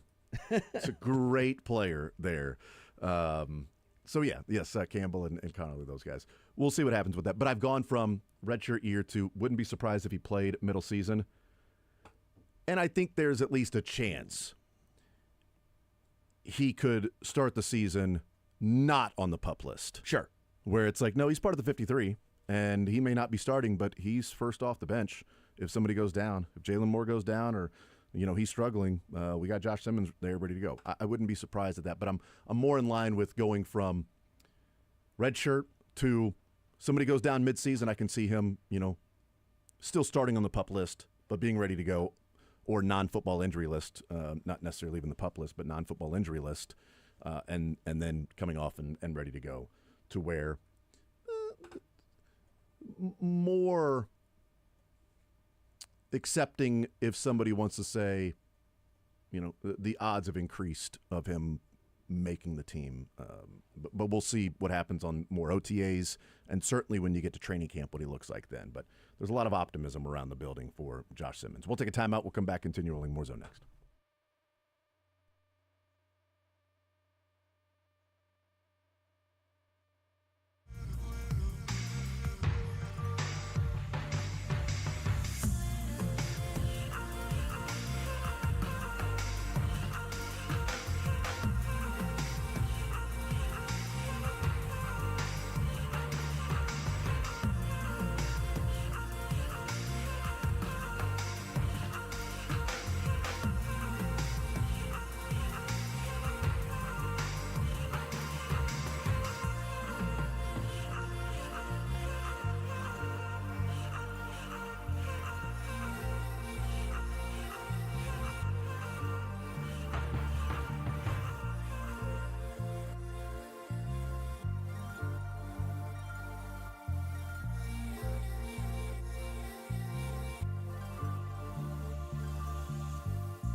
X line, Twitter line, tweeting out about June 24th call-up for the for Cags. And RJ says, wouldn't be surprised if they let him stay with this current group. They all get moved up to Omaha at some point around the All-Star break. They always talk about how important it is for a group of guys to win together at the minor league level. Yep, but my birthday is June 24th, and they should consider that too. Like, that should be part of the consideration of when to bring him up and make his major league debut, being June 24th. There's a... All of these things are connected in some way. I love it. Dylan, no one knew when my birthday was or yours because we don't care because we're grown. Jason's letting us know. It's 2 months in advance. Celebrate me.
All right, we'll continue right here on Sports Radio 810 WHB. Jason Anderson with you, Sterling Holmes, Dylan Michaels heading up until 2 o'clock. Mick Schaefer comes our way an hour from now.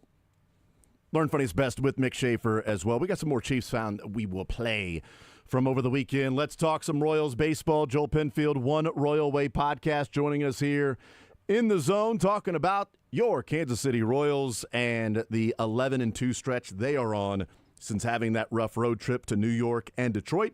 Joel, welcome to the show. How are you, sir? I'm doing fantastic. How about you guys? We are doing just fine. Looking forward to this homestand with the Royals, 4 games against the White Sox. And just a quick peek back to last year, Joel. This was a Royals team that a year ago was 1 game better than what they're sitting right now. But they had already played 7 games against the White Sox at that stretch. They have yet to play the White Sox. So, all things considered from last year to this year, an 11-2 stretch helps. Certainly, they finally get the White Sox for 4 games starting tonight. They're able to take advantage of the softer part of their schedule, and now this is kind of the end of that as it turns a little bit with the Red Sox coming in this weekend, but a chance to continue to stack some wins, and they've done that. The offense possibly seems to be like it's turning a corner a little bit. We know what the pitching is most days outside of what we saw on Sunday, but I walk away from that game knowing, okay, well, the offense put up 11, and I know this pitching staff isn't going to give up 6+ with 4 home runs given up very often. So a lot to like about what we've seen over the last week plus. Yeah, and the offense, you mentioned that coming around yesterday. As we predicted, the Royals would start to mash the baseball and be one of the best home run hitting teams in Major League Baseball. I think they've had weeks where they haven't hit 7 home runs or even extra base hits, and they have 7 home runs yesterday there in Baltimore. Where's your confidence level on this team offensively, where they are at returning home after going to Baltimore? We know that ballpark is not what it used to be. And certainly Tampa Bay, that ballpark is a little smaller as well. But still, this is a team offensively that's hitting some more extra base hits. Guys in the lineup up and down are, swinging the bat much better. They've had 3 of their last 4 games where they've scored more than 4 runs. When going into that doubleheader at home against Colorado, they had only 2 games where they have scored 4 runs. In fact, or more than 4 runs, I should say. 2 of their last 4, they've scored 8 and 11. So what are you seeing? Where's your confidence level about this offense now of maybe turning the corner, or how much is it maybe team and stadium induced? There's an element of it being stadium induced, but winning breeds confidence, and hitting the ball over the fence breeds confidence too. It's one of those infectious things that can continue to happen, and Vinny Pasquantino looks like he's starting to get going and getting on one of those heaters we saw him get on for most of last season. Bobby is obviously going to continue doing what he's doing. 0 for the series leading into Sunday, and then he hits the big home run of the double for the insurance late. We know that he's not going to have many stretches like that throughout the season. Michael Garcia, this is, to me, I know we've talked about it a handful of times. What he's doing right now, it feels like this is who he is now. Like the expected numbers back that up, along with the ability to not chase and swing and miss and strike out. He's becoming an integral part of this team, which I think coming into opening day, none of us really anticipated him playing to this level. Jonathan India finally gets off the schneid. He hits a home run. He's always going to put together quality at-bats. The floor with him is so high because of his ability to walk and get on base at the top of the order. So I do think it's starting to come around a little bit. It's not perfect. There's still plenty of flaws offensively, but when you have 4 or 5 key guys that are, we're going to come in and contribute day in, day out, then it is your Kevin Biggio's, your Kyle Isbell's, your Michael Massey's, your Luke Maley's. You just need them to come through once or twice a week and take a little bit of pressure off them, and that's what we've seen on this road trip. It hasn't just been Bobby, Vinny, Salvi, Michael that are the guys driving in runs. It is Kevin Biggio hitting a home run. It's Kyle Isbell hitting a home run. It's Luke Maley in his first game with the Royals hitting a home run and getting on base. So I do think there is a lot to like, and there's still room for improvement, but this is a a much better spot to be offensively than what we saw the previous few weeks. Yeah, this is a team that, we had discussed how good Bobby was, Michael Garcia doing his thing, and then when Drew Waters came up, it was like, hey, you know what? You're getting something out of Drew Waters, but that's kind of all it was in the lineup. And Salvi was hitting the ball hard, and his expected numbers were higher than what his actual numbers were, but India wasn't really doing what you would hoped India would do. Vinny was in a massive slump. Michael Massey was slumping. Isbell was Isbell. Renfroe was Renfroe at the time. MJ was MJ. But then Drew Waters comes up. And now I ask Joel, this team offensively, what they've done on the road trip, again, taking into account that there's some stadium and some opponent-induced offensive numbers, but Jonathan India in the leadoff spot, on the road trip, got on base at 360. And, Vinny Pasquantino on the road trip, OPS'd 926, doing what, a number 3 hitter would do, or even above and beyond that for a number 3 hitter. Did not walk on the road trip, but in the 6 games only struck out 3 times, but had 5 extra base hits in the 6-game road trip. Is this the turnaround in terms of the top 4 in the lineup? Bobby doing what he's expected to do. Salvi, now the ball is falling in the way that the expected numbers said it should have been happening. India's now getting on base. Vinny Pasquantino hitting the ball hard yet again. This will be more indicative of the offense we sort of expected, at least from the top 4. Yeah, I think we're heading in that direction. I'm not going to definitively say it, that yes, everything is going to turn around right now because there's still a lot of baseball left. But going back home, after a long road trip, maybe that helps, kind of settle things a little bit. Guys are able to sleep in their own bed on Sunday night after a decent road trip. And we'll see. But I do think that things seem to be trending in the right direction, and that gives me confidence that we are heading that way. But I want to see a little more proof of concept before I make that definitive statement that the offense is completely fixed and turned around. Let's talk specifically about Vinny. Have you seen anything different from Vinny? The ball just falling in, hitting the ball harder. Maybe it is more of the stadium. But again, these 6 games, he's got the 5 extra base hits, struck out a few times. On-base percentage is the exact same as his batting average, but at least his batting average is 260 and not 190, which is what it's been most of the year, sub 200. So what are you seeing from Vinny? And your thoughts on if this is something a little bit more from a guy that we know is so much better than what we have seen through the first 28 games of the season. Yeah, I think I think he's starting to refine the approach a little bit. It seems like he kind of got away from who he was at the beginning of the year, trying to take his shots a little bit more and be more aggressive. But when you're that aggressive, it leads to some bad swings and some bad swing decisions on stuff, either out of the zone or, you're kind of hunting the spot and you're in swing mode, and then it leads to a pop-up. And we saw some of that early in the year. He's never going to be a dude that strikes out a whole lot, so I was never really concerned with it. But I think he had just gotten away from who he was, and I think he just went back and simplified some things. And without speaking to him, it just feels that way. And the swing he got in the Tampa series when he hit the home run, just instead of taking that first pitch and trying to work a count, nope, middle fastball, I'm just going to jump on it, and he did. The bat against Sir Anthony Dominguez on Saturday night was a great example of him starting to settle in, I think, because there were some breaking balls down in the zone that we've seen him either swing over the top of or swing and foul off, when earlier iterations of Vinny Pasquantino probably just take that pitch and try and get the guy back into the strike zone. He took those, he worked the count full, and got a fastball 3-2 and didn't miss it. And he got hot mic'd heading back into the dugout on the Fox broadcast and let out like an "it's about effing time."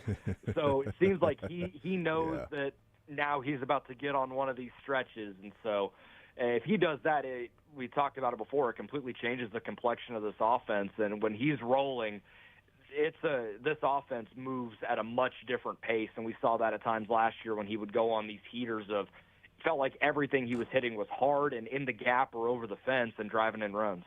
Visiting with Joel Penfield, One Royal Way podcast. I think it's also somewhat significant that they won a rubber match. Because despite what Matt Quattrero said, I think earlier in the year when he was asked about the rubber match games, and he's like, I'm not sure what you're talking about, because last year it was such a conversation that we were having, and earlier this year not winning a rubber match game, and then finally getting into the game and winning that one in Baltimore. I think the Royals players know the rubber match games that they were losing last year and not winning those series. I think they're aware of those because the players want to win the series. All right, so they talk about it all the time. Is there much of a significance from your standpoint that, getting the win is getting the win, but winning the series and leaving Baltimore, not winning the first two and losing the third one, but winning the first and then taking care of the third one and getting that rubber match? Yeah, and I think it was more about the fashion in which they won yesterday more than winning the game itself. When Michael Lorenzen goes out there and it's like as if he's throwing BP and gives up 4 home runs in less than 5 innings, and with the way the offense has played for most of the season and performed, you kind of got the impression like they're going to have to outslug them today, and I don't know if they have that in them. Well, apparently they did. And, again, hitting and winning breeds confidence, and so we'll see what kind of effect that has. But I do think winning that rubber game in the fashion they did, I think it could lead to bigger and better things. It's just one game, but sometimes it takes that one game that you win when in a way that they really haven't this season, that could lead to more and a better offensive output. Did you know this was the first game of the season for the Royals? Like, we talk about the 4-run record for the Royals, and their only loss this year when they've scored at least 4 runs was opening day against Cleveland. But did you realize that yesterday was the first game that the Royals have scored more than 4 runs and won the game in which the opponent also scored more than 4 runs? I did. I remember seeing that stat because I thought they got the 5. I'm like, oh boy, that's a problem. That's the line of demarcation for this team. But we're in no man's land. Yeah, what happens now? I guess Manfred switched out the regular ball for the 2018 Super Happy Fun Ball, Thankfully, and yes. balls flying out of Camden, and found a way to win the game. Yeah, no, I was like, that's, I remember all of these games where they've gotten to 4 runs. But it's like, oh, they got to 11. Yeah, and they won 11-1. Well, we got to 8. Yeah, they won 8-2. Like, they got to 7. Oh, they won 7-2. Like, well, they got to 4. They won 4-1. They got to 4. They won 4-1. They won, 4-0. Like, they haven't had a game where they got to 4 and the other team got to 4 as well. What happens here? Well, they beat them 11-6 and did what they had to do. And I think as much as we talk about what this team was struggling with, the fact that the entire season collectively we're talking about the struggles of the offense, and they're sitting there 3 games over 500. Still 3 games behind the Tigers, but now at least 1 game into the wild card that they lead that one. So they're in the playoffs right now. Joel Penfield, One Royal Way podcast. Joel, we started the show today talking about Michael Garcia and just ending the conversation of, it was a hot streak last year. So is this still a hot streak for Michael Garcia? And going back and looking last year, the hot streak was just 6 games. I mean, it was the first 6 games of the season. And after that, he wasn't any good. He was one of the worst hitters in baseball after the first 6 games when he hit the 4 home runs. Can we put to bed I'm not saying he's a 380 on-base percentage guy in Garcia, but can we put to bed let's wait and see, because he started off hot last year too. Yeah, I think we can, and that was something that I had been waiting for because I bought into the hot beginning of the season last year and was obviously burned by it, so I wanted to give it a little more time, a little bit bigger sample. But when you get to that, 130, 150 plate appearance sample, which is, he's got 132 on the year, when you get to this point to about the quarter pole of the season, you kind of know who a guy is. For the most part, there's obviously exceptions. But when you look at his 2024 numbers versus what we're seeing in 2025, he's got a significant increase in the weighted on base average, which looks at the quality of contact. The expected is way higher than last year. The expected batting average has seen an increase. The expected slugging has seen an increase. He still has the elite ability to not swing and miss, not chase out of the strike zone, square the ball up when he does make contact, and not strike out a ton. So you combine that with much better results that seem to have a little more sustainability, a refined approach that he seems to be working on, and is pulling the ball more efficiently rather than trying to pull everything. And it has made a massive difference for him. On top of being a great defender, he's had a rough start to the year base running, but is still a great base runner. He has changed from I don't know how often he's going to play this year to you can't take him out of the lineup. And the juxtaposition of where he is now from a guy that didn't even play on opening day, they didn't have him in the lineup on opening day, to now I don't know how you take him out of the lineup at the fight of the bat rack whenever he goes to the plate. It's a huge difference, and now he's able to lock down third base in a much more sustainable way than we thought coming into the year. So let me ask you that, because we kicked this around in the first hour in talking about whether or not the Royals have found their third baseman of the future. It's 34 games into this year, and obviously we know the way that he's hitting, and we've talked about that. Last year, we would have said, no, of course not, because the bat doesn't play over at third base, but the glove certainly plays. He's one of the best third base defensive gloves in baseball, but he is not hitting like a third baseman. Well, looking at third baseman this year in all of baseball, batting average, he is first of all third basemen in baseball. On-base percentage, he is second, only behind Alex Bregman. And slugging percentage, he is third behind Alex Bregman and Austin Riley. So OPS, he is second behind Alex Bregman. And Alex Bregman signed with the Boston Red Sox for 3 years, $120 million. 34 games does not a season make. But if we're looking at it right now from what we think Maikel Garcia is closer to this or the worst hitter in baseball last year, should we put him into the category and start discussing if the Royals have found their third baseman in 25-year-old Maikel Garcia?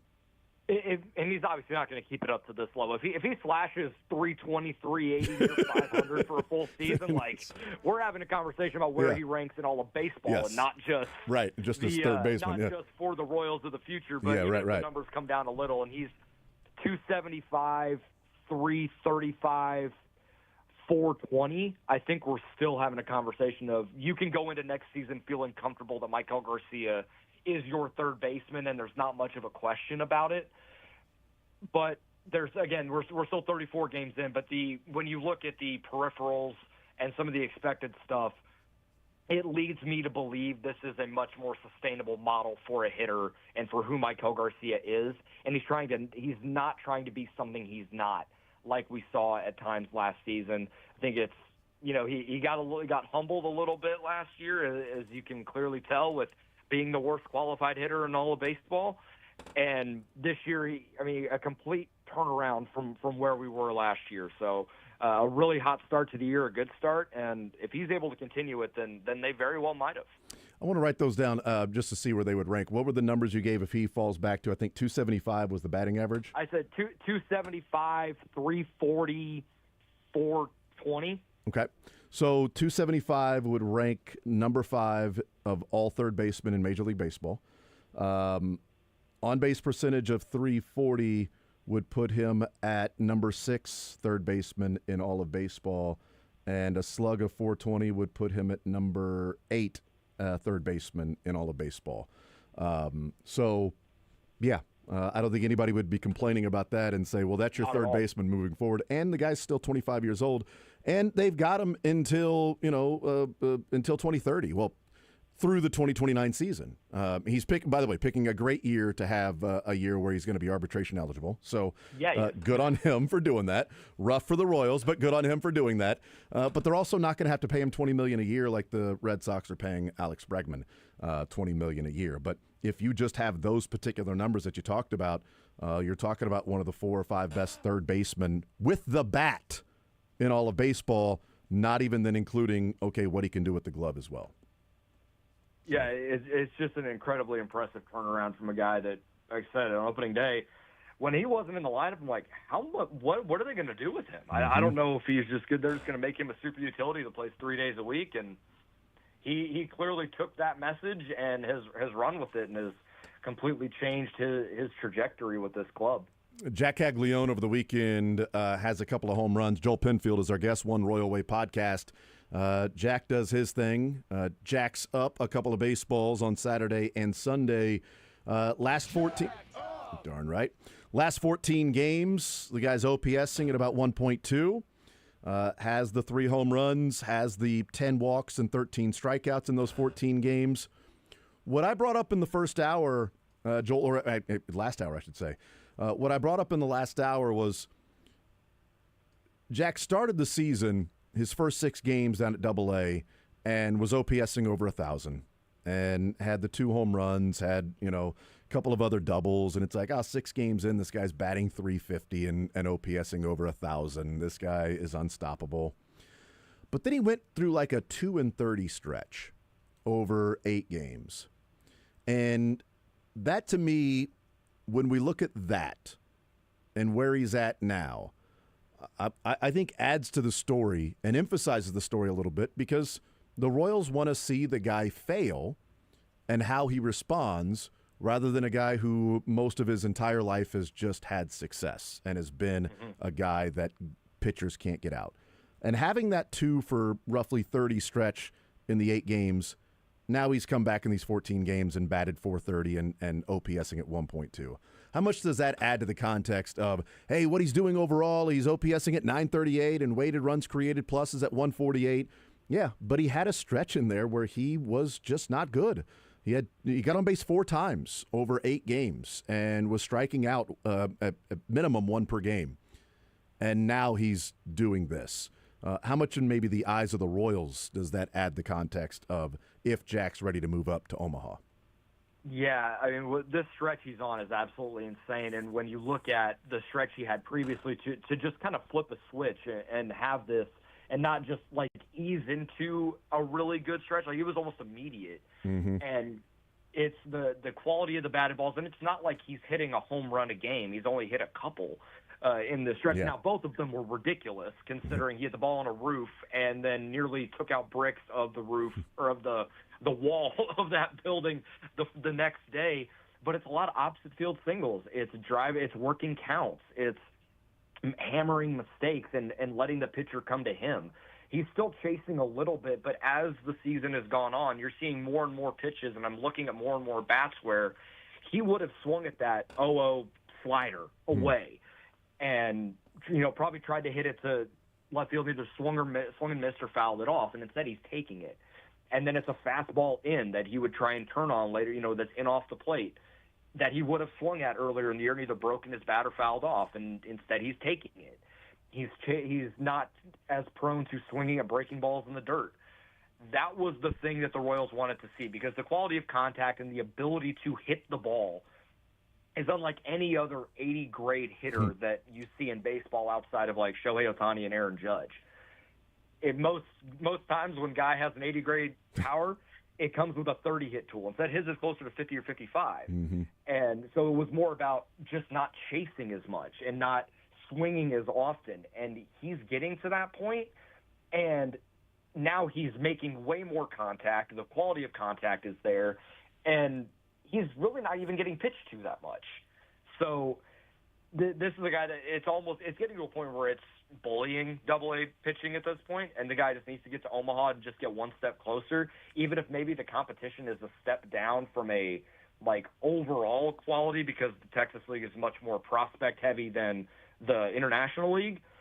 But there's not much more, in my opinion, for him left to prove at Double-A, and I think he's probably going to go there one more week. They would have announced by now, more than likely, if he was going up on this, the whole minor league off day.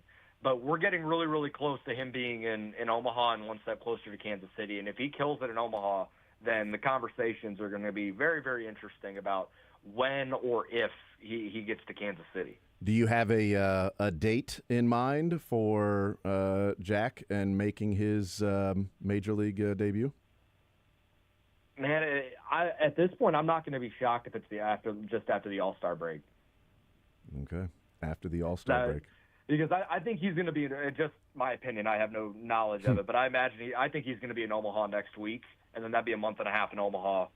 Basically plays a month and a half in Double-A, and then he's about ready for the big leagues. By the way, the Royals are on a road trip the Storm Chasers, on a road trip starting on Tuesday. They return home next Tuesday, the 13th, for a homestand there in Omaha. Maybe that's a date where the Royals might be looking at for Jack to move up to Omaha after That would this be- road trip they're that'd done. be my guess. Yeah, that would make a little bit of sense. Joel Penfield, One Royal Way podcast. Joel, you're the man. Appreciate it as always, brother. Enjoy the baseball. Should be a lot of fun over the next week or so with the White Sox in town, and then a fun one with the Boston Red Sox in town coming up this week. And two of the best third basemen in all of baseball playing at Kauffman on Friday, Saturday, and Sunday with Garcia and Bregman. Thank you, sir, for the time. Appreciate it as always, brother. Have a good one, Jason. Take care. Absolutely. There's Joel Penfield, One Royal Way podcast. And we'll see when Jack gets moved up. He's going to be, oh, man, I'm looking at the road trip now. It's a 6-game road trip against the Louisville Bats. So he's there for 6 games there. Have to get our correspondents out there to go and maybe I just do the show from Louisville over the next week. From the station there. Why wouldn't you? And just go and watch Jack. It'd be fun. I mean, I get to watch Jack Johnson around here. Yeah, I'd be jacked up if I did that. You know what I mean? All right, we'll take a timeout. We'll come back, continue rolling. More zone. We've got some. I got a couple of other things we want to hear from Chiefs rookies out at minicamp this weekend. We heard from Josh Simmons, but Ashton Gelati and Jeffrey Bassa from Oregon. We'll hear from them in their rookie minicamp and what they had to say. We'll take a timeout. We'll come back. More zone next.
All right, we continue right here on Sports Radio 810 WHB. Jason Anderson with you, Sterling Holmes, Dylan Michaels. Thank you to Joel Penfield, One Royal Way podcast, talking some Royals baseball with us. They get set for a 4-game stretch with the White Sox and then a 3-gamer against the Red Sox this weekend, Friday, Saturday, and Sunday, where the 2 best third basemen in baseball will be on display, obviously, in Bregman and Garcia.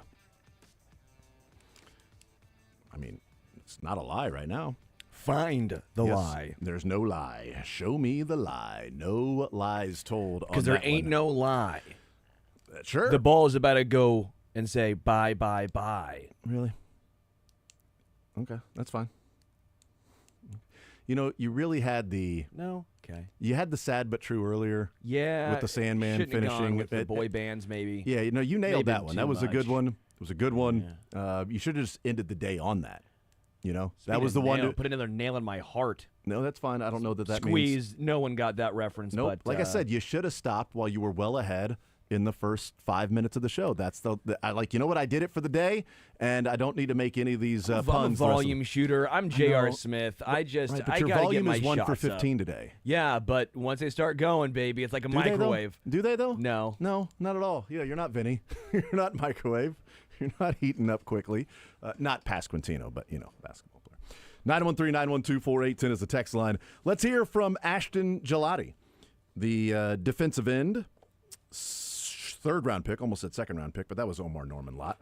That was drafted in the 2nd round. They're 3 picks apart, you know what I mean? But here's Ashton Gelati, and they started off the conversation with him talking about the help that Karlaftis has given him since we last talked to Ashton Gelati that night that he had yet to talk with Karlaftis.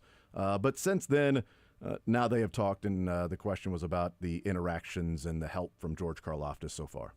It's been good.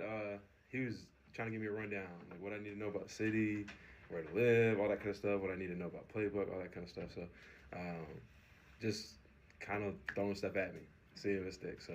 What did he tell you about? I mean, obviously, don't tell us where you live, but what did he tell you about the city? No, he told me there's some really nice spots, some good food, obviously a great fan base, and just to be around. You know, obviously I'm waiting to get involved. Like I'm looking forward to getting involved in the city.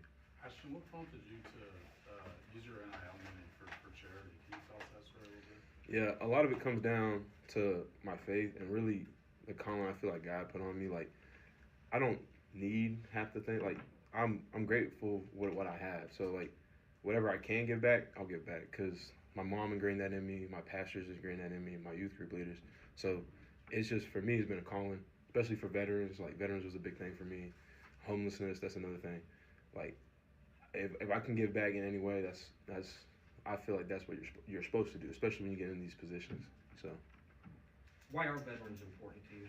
So I got a lot of military family. My dad's ex-Marine. My uncle was in Iraq, Army. But just being able to like see, like, for example, for my uncle, like just seeing like the lack of support for it, and like kind of almost how like you get overlooked. Veterans kind of get overlooked nowadays. So just being able to call attention to that and make them feel loved, because a lot of vets don't feel like people when they get home. It's hard to figure out your schedule without the military. So any way I can do to bring that familiarity back or make them feel loved, because I mean everyone deserves love, especially the vets. So. Before you started playing football, could you have seen yourself raising your right hand? You said it right. Yeah. Oh. Before you started like getting serious in football, could you see yourself? I mean, you come from a military Yeah. family. My dad said no. My dad said I couldn't. He said he did it. So he said, unless that's your last choice, he said, he's like, you got football, stick to football. So, I thought I was gonna be a SEAL. So, but I was so grateful to be a football player. So. Ashton, your mom was your strength coach. She said, what was your mom's advice for you for camp? For camp, she's been very supportive. She hasn't told me anything crazy. She's just like, just enjoy the moment, soak it in. Obviously, we're not lifting or anything, so that's not her specialty. But just take it for what it is. Roll with the punches. Couple more. What's this week been like for you? Just hearing your name called to now. No, it's been great. It's been kind of a blitz, very quick turnaround, and obviously grateful to be here. And Monday I go back and I gotta bring all my stuff over. So try not to think about that right now, but No, it's, again, great feeling. And just, again, to be in an organization like this is very special. How's your initial thoughts of playbook and that? I know it's a lot early here, but what are your initial It's a lot of switching lingo. I feel like that's the biggest thing. But obviously, I got a lot to learn. Big playbook, very developed scheme. So obviously, I'll try to pick the vet brains when I can and go from there. You were the one with the uncle, right? That was the Chiefs fan? Yeah. Is that you? Yeah. Has he already kind of arranged visits? Is he circled to come out He started calling teams that we play just to call their ticket office, see if you can get tickets for them in advance. He would drive out here because he's done road trips before, so he's thinking about buying a ticket, but he said it might be too expensive. You know, I heard the average ticket price is pretty expensive here, but that's what happens when you win. But yeah, no, I definitely could for sure. But not a football question, but you went to Louisville. Derbies today. Did you ever go to the Derby? Yeah, I went to Derby last year actually, and got the full experience. Actually, so I set very responsible limits for the day. So Derby, I lost. Like I set my budget, and I just lost. So I was like, I'm done. I'm not doing it. But actually on Derby, it was a good day, man. I made it all back and made a little bit more. And I actually met a Chief there because Kelsey was there. But so that was kind of cool. Well, I got to follow up with that. How was it like meeting Travis? It was. He's like exactly how he seems on TV. He's a real down to earth guy, and he probably don't remember me. I was to be frank, but no, he was a cool dude, and he gave us a lot of good wisdom. Like, because it was us and a couple other like defensive linemen, defensive backs, and all that. So I think he just talked from his experience. And actually, football wisdom. Huh? He was already talking football wisdom. Yeah, because like I mean, when you meet people who are great, it's like you're gonna ask like, what do you do? Like, how do you do it? How do you get in the rhythm? How are you having this career? So that's kind of what we asked, and he was just very, very level with us. That's cool. We talked about Kelsey was at the Derby last year, not realizing that he was at the Derby, and Ashton Gelati was there too, talking with Travis Kelsey. It's kind of cool. Travis Kelsey talking to some random football players that are in college that are around at the Derby. Like, oh, we go to Louisville, and go, oh, that's good. Nice. All right, cool. Well, see you guys. Big gulps, huh? Well, see you later. But then talking about, hey, here's what you got to do, and you always like. People will come up. I know with Sterling all the time. You know, they go up to Sterling like, Sterling, how do you get to be so successful in broadcasting like you have? What do I got to do? You know, they ask you all the time what it's like to be someone who's like the Kansas Broadcaster of the Year. They have. Should be. We're talking about what should be the case. Many times. But like, you know, Travis goes, hey, how did you get so great? Genes. I worked hard. That's what other. I don't know what else.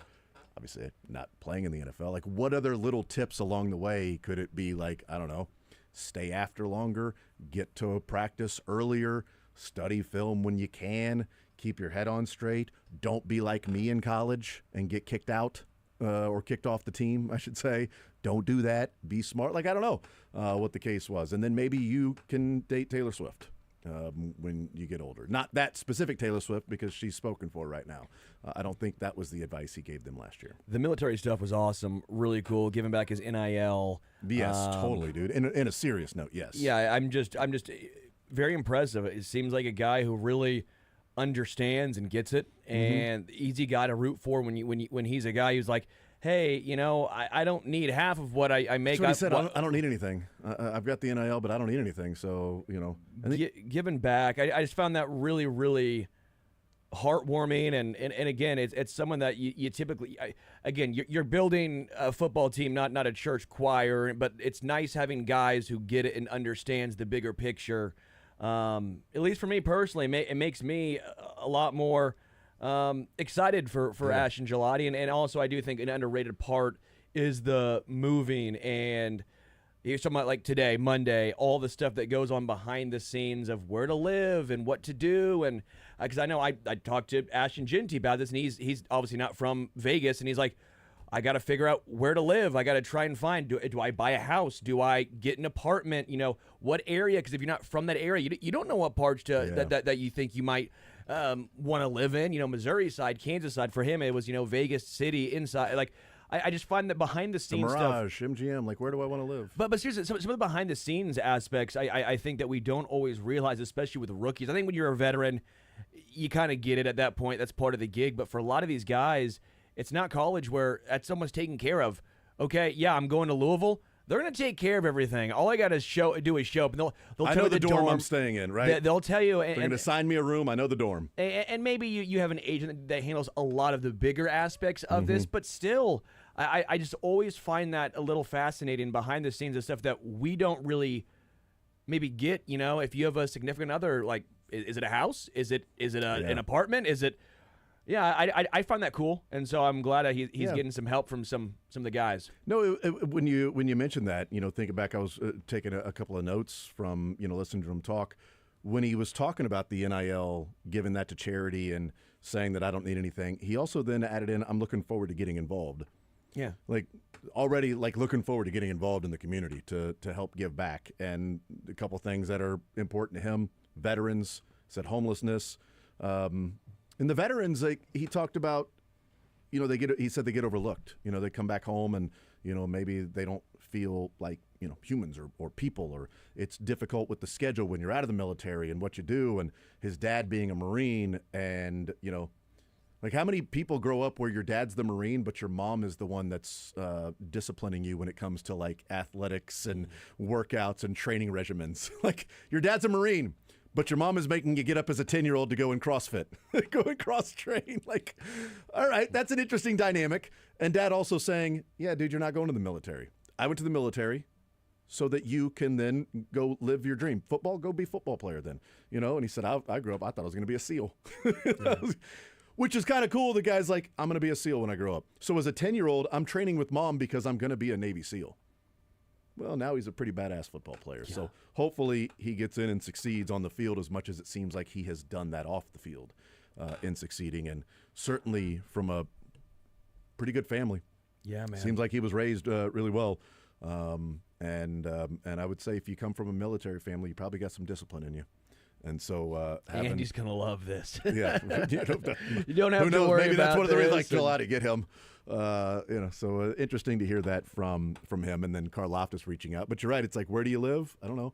I've thought about that. It's like, would you just rent an apartment for like 6 months? Just sign like a 6-month lease. I'm drafted there. I know I'm going to be there for 4 years.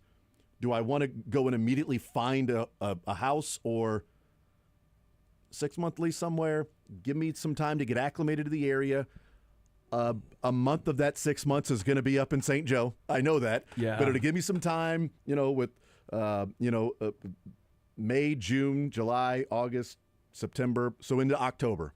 I've got till October to really figure out where I want to be. Then I can go and buy a house, or maybe the area that I'm in. Maybe I stay in. It's hard because, especially if you buy a house, I know this is a very minor thing for a lot of these guys, but if they're buying nice houses, you have to live there at least 2 years and own it for 2 years. If not, you have to pay capital gains taxes. Yeah. And I know it might seem silly, but when if you're buying a you're buying a house of that say size, a $2 million home, you got to pay capital gains tax. That's a good chunk of these players. Although if a third rounder is buying a $2 million home, I would suggest maybe get a better financial advisor. Get a better advisor. But still, the point remains, like these are the things that people don't think about, and that's why they've had a lot better now. I think you hear fewer and fewer guys going broke because I think they understand more. You have an agent or you have a financial advisor. Because back in the day, it was like, oh, making money? Let's just do all this stuff. Well, if I have to sell the house, I sell. Well, no, don't sell after a year.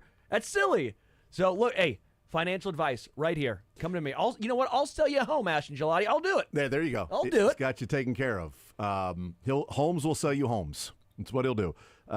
Also, he said he wasn't looking forward to Monday to going back and getting all his stuff and then moving here. Yeah. Like, do the Chiefs have a moving company that just goes into, or does he still at like the college age? Does he get like his buddies and buy pizza and beer for everybody to go and pack it up and put it in the moving van or the truck or whatever? Like, how does that work? Because he hasn't signed his contract yet. You're not a millionaire. Yeah. Sorry, dude, I'm broke. I'm not a millionaire. All I've got is my NIL money, but I gave it to charity. I gave it back because I don't need anything except your help moving. And by the way, I bet there's some guys that would be like, yeah, I'll sign up to help the NFL player playing for the Chiefs move. Cool, man. And then if I pick up the phone and I'm happen to be in Kansas City sometime, maybe we can go to a game or something. There might be some tickets waiting for me. Hauling queue for some tickets. I like Besides just the pizza and beer that you're going to give me while I'm helping you pack up your stuff on a Monday, I'll skip class. Monday, May 5th, I'm not going to class anyway, odds are. Well, if you're playing for the football team, then probably have to. But I can I'll fit it in around my schedule. I'll find a way they to didn't do go that. to their college to play school. I'm not here to play. That was Josh Simmons when he went to Ohio State. Nobody goes to Ohio State to play school. No one does. We'll take a timeout. We'll come back, continue rolling. We heard from Josh Simmons. We heard from Ashton Gelati. Before the show is over, I want to hear from Jeff Bassa. He had a really interesting press conference, and I hope he's really good because somebody has to step up for Justin Reed being gone. And if Bassa's really good, then I think we may have found our guy in stepping up for Justin Reed. And I mean stepping up for Justin Reed, not on the football field. I mean talking to the media. I mean being the guy who has a press conference for the defense, okay? Nick Bolton's going to give you his 1 of 11. He talks very fast. He's just going to get to the point. Do what he does out there, just trying to help the team. 1 of 11. Everybody's got to do their job and be there. Yep, we just got to, this week, watch a film, get ready. Justin Reed, thoughtful in the answers. Bassa, McDuffie, it's fun to listen to, thoughtful in the answers. Chris Jones is fun. I want that sack. Yeah. Bassa might be the guy to fill in. We'll see. We'll take a timeout. Come back. More Zone next.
Here on Sports Radio 810 WHB. Jason and I, we like the breaks because we find out things about each other. We're like an old married couple. I mean, do we like the breaks? I don't know. What do you got, a mouse in your pocket when you say we? You and the mouse? Yeah, no, we do find things out about it. Like, we both have holes in the bottom of our socks. We have a sock problem. From walking around without shoes on in our house with hardwood floors. And eventually the socks wear down over time. And it's like, it's hard to find good socks. You know, that are not going to cost you a lot of money. Like, here's $15 for one pair of socks. Yeah, I'm not going to do that. Yeah. I don't make Ashton Gelati NIL money. No. You know, and if I did, it'd be tough to give it back because I'd be paying for socks. And then I told him, he goes, I'm not a slipper guy. Well, I am a big slipper guy, but only in the winter, of Ruby, course. Because, mainly. Yeah, I like Ruby slippers. They are Ruby. Mm-hmm. They're bedazzled. Makes sense, man. Yeah, I like to feel fancy. You do you, man. No, but I'm a special. slipper guy. It's got to be wintertime. So I'm glad we found out things about each other in the break. We have a sock problem. By the way, Jeff Hecklinski, who was the offensive coordinator at Central Missouri State back in the early 2000s for a year or two, was a tight ends coach at Kansas in 2019. I bring him up because he was the OC at San Diego State when Josh Simmons was there.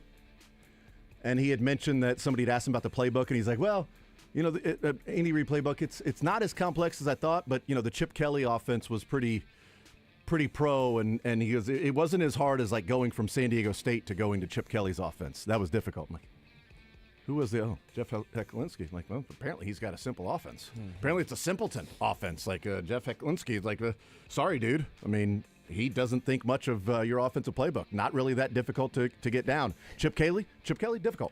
Just can't wait to run the Wildcat. He's just so excited. Oh, I know all about the Wildcat. Got it, right? Man. San Diego State in the house. CMSU, let's do the damn thing.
41 sports director riding his motorcycle dance. And I hit a double. That's what you do when you hit a double. Oh, the right? double dance. That Is that the double or, dance? Why is it the double dance? When did we start doing the double dance?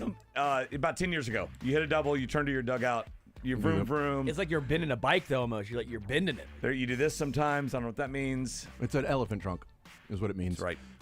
Also, now the Royals. I mean, I shouldn't say now. Look, They've I can been hit doing- as far as an elephant. Yeah, and the pitcher will always remember because an elephant never forgets what I just did to him. No walks.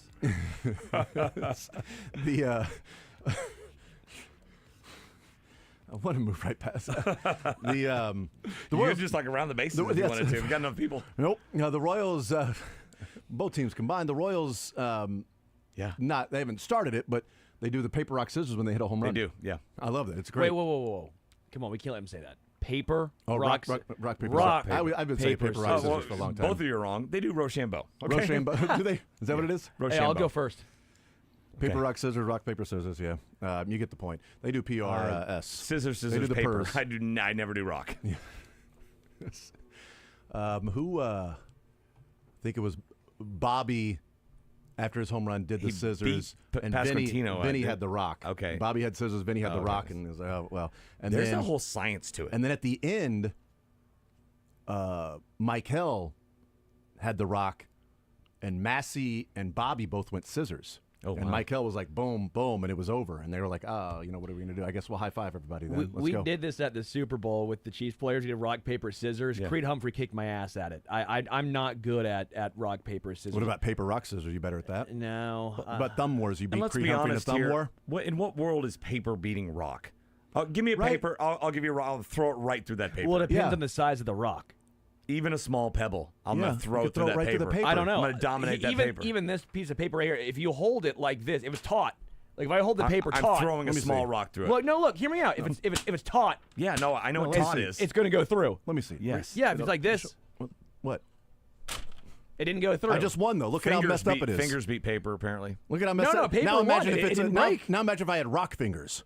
Okay, if I had fingers like the rock. Let it be known, paper is unblemished. Look at the rock though. The rock is Look at all the wrinkles there in the paper. The paper's messed up. It's it already. lost. It took an L there. Yeah, I think the the paper paper's won. already getting beaten down. The more that thing gets beat down, the more it will rip. A rock is not ripping. In Shawshank, rock beat paper. So It did. That poster. That's how they figured out he was gone. Yeah.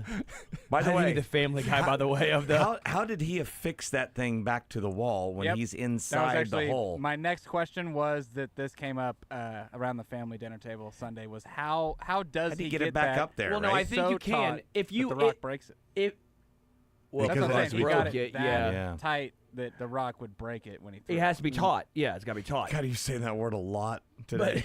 Yeah, you have to be taught how to do it from the Yeah, inside. you have taught Yes, the you word have to be taught. taught to do that. The word of the day. Was Andy? Do you think he was taught how to do that by somebody else? No, hear me out. Maybe Red taught him. No, what you do is you keep the two top boys up there. You and then from the inside, you could get the bottom two somehow.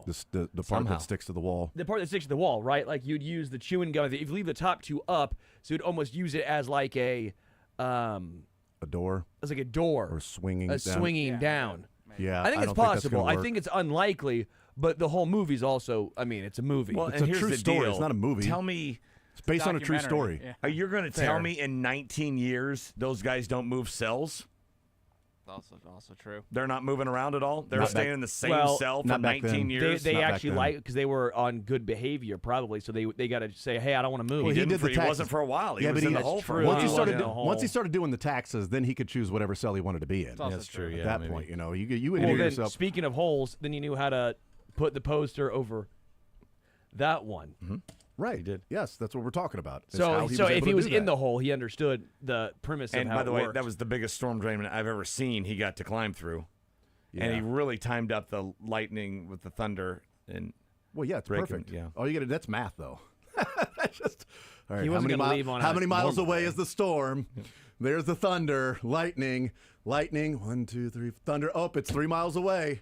Isn't that still done? Don't we still do that? I learned it from Poltergeist. Get Wes Peary on the line. That's actually, I think, how you're supposed to do it. 5 seconds. Yes, okay. So you count between the lightning and the thunder to see how far away it is. Technology has advanced so far, we can predict hurricanes and tornadoes like months in advance, yet for some reason we still use the second rule, with lightning and thunder. That's right, yeah. Yeah, some things are just changed. Well, apparently Baltimore doesn't know how to read a radar. Because they started a game and then the thunderstorm hit in the top of the second inning, and they were like, "Oh, well, we should delay this game for an hour." It's basically or maybe just don't start it. The speed of sound is what we're really measuring. Yeah.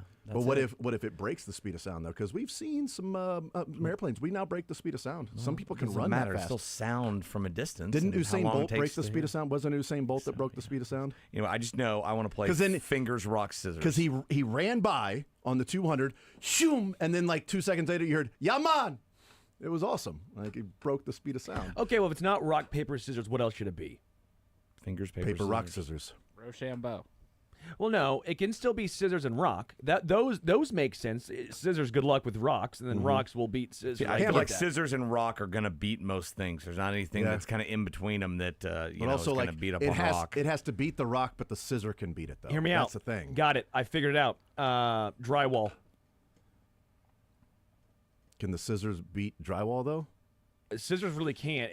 That's the point. Strict. No. But rock could. Well, shoot. Yeah, you're right. It's rock, drywall, scissors. Because drywall saw.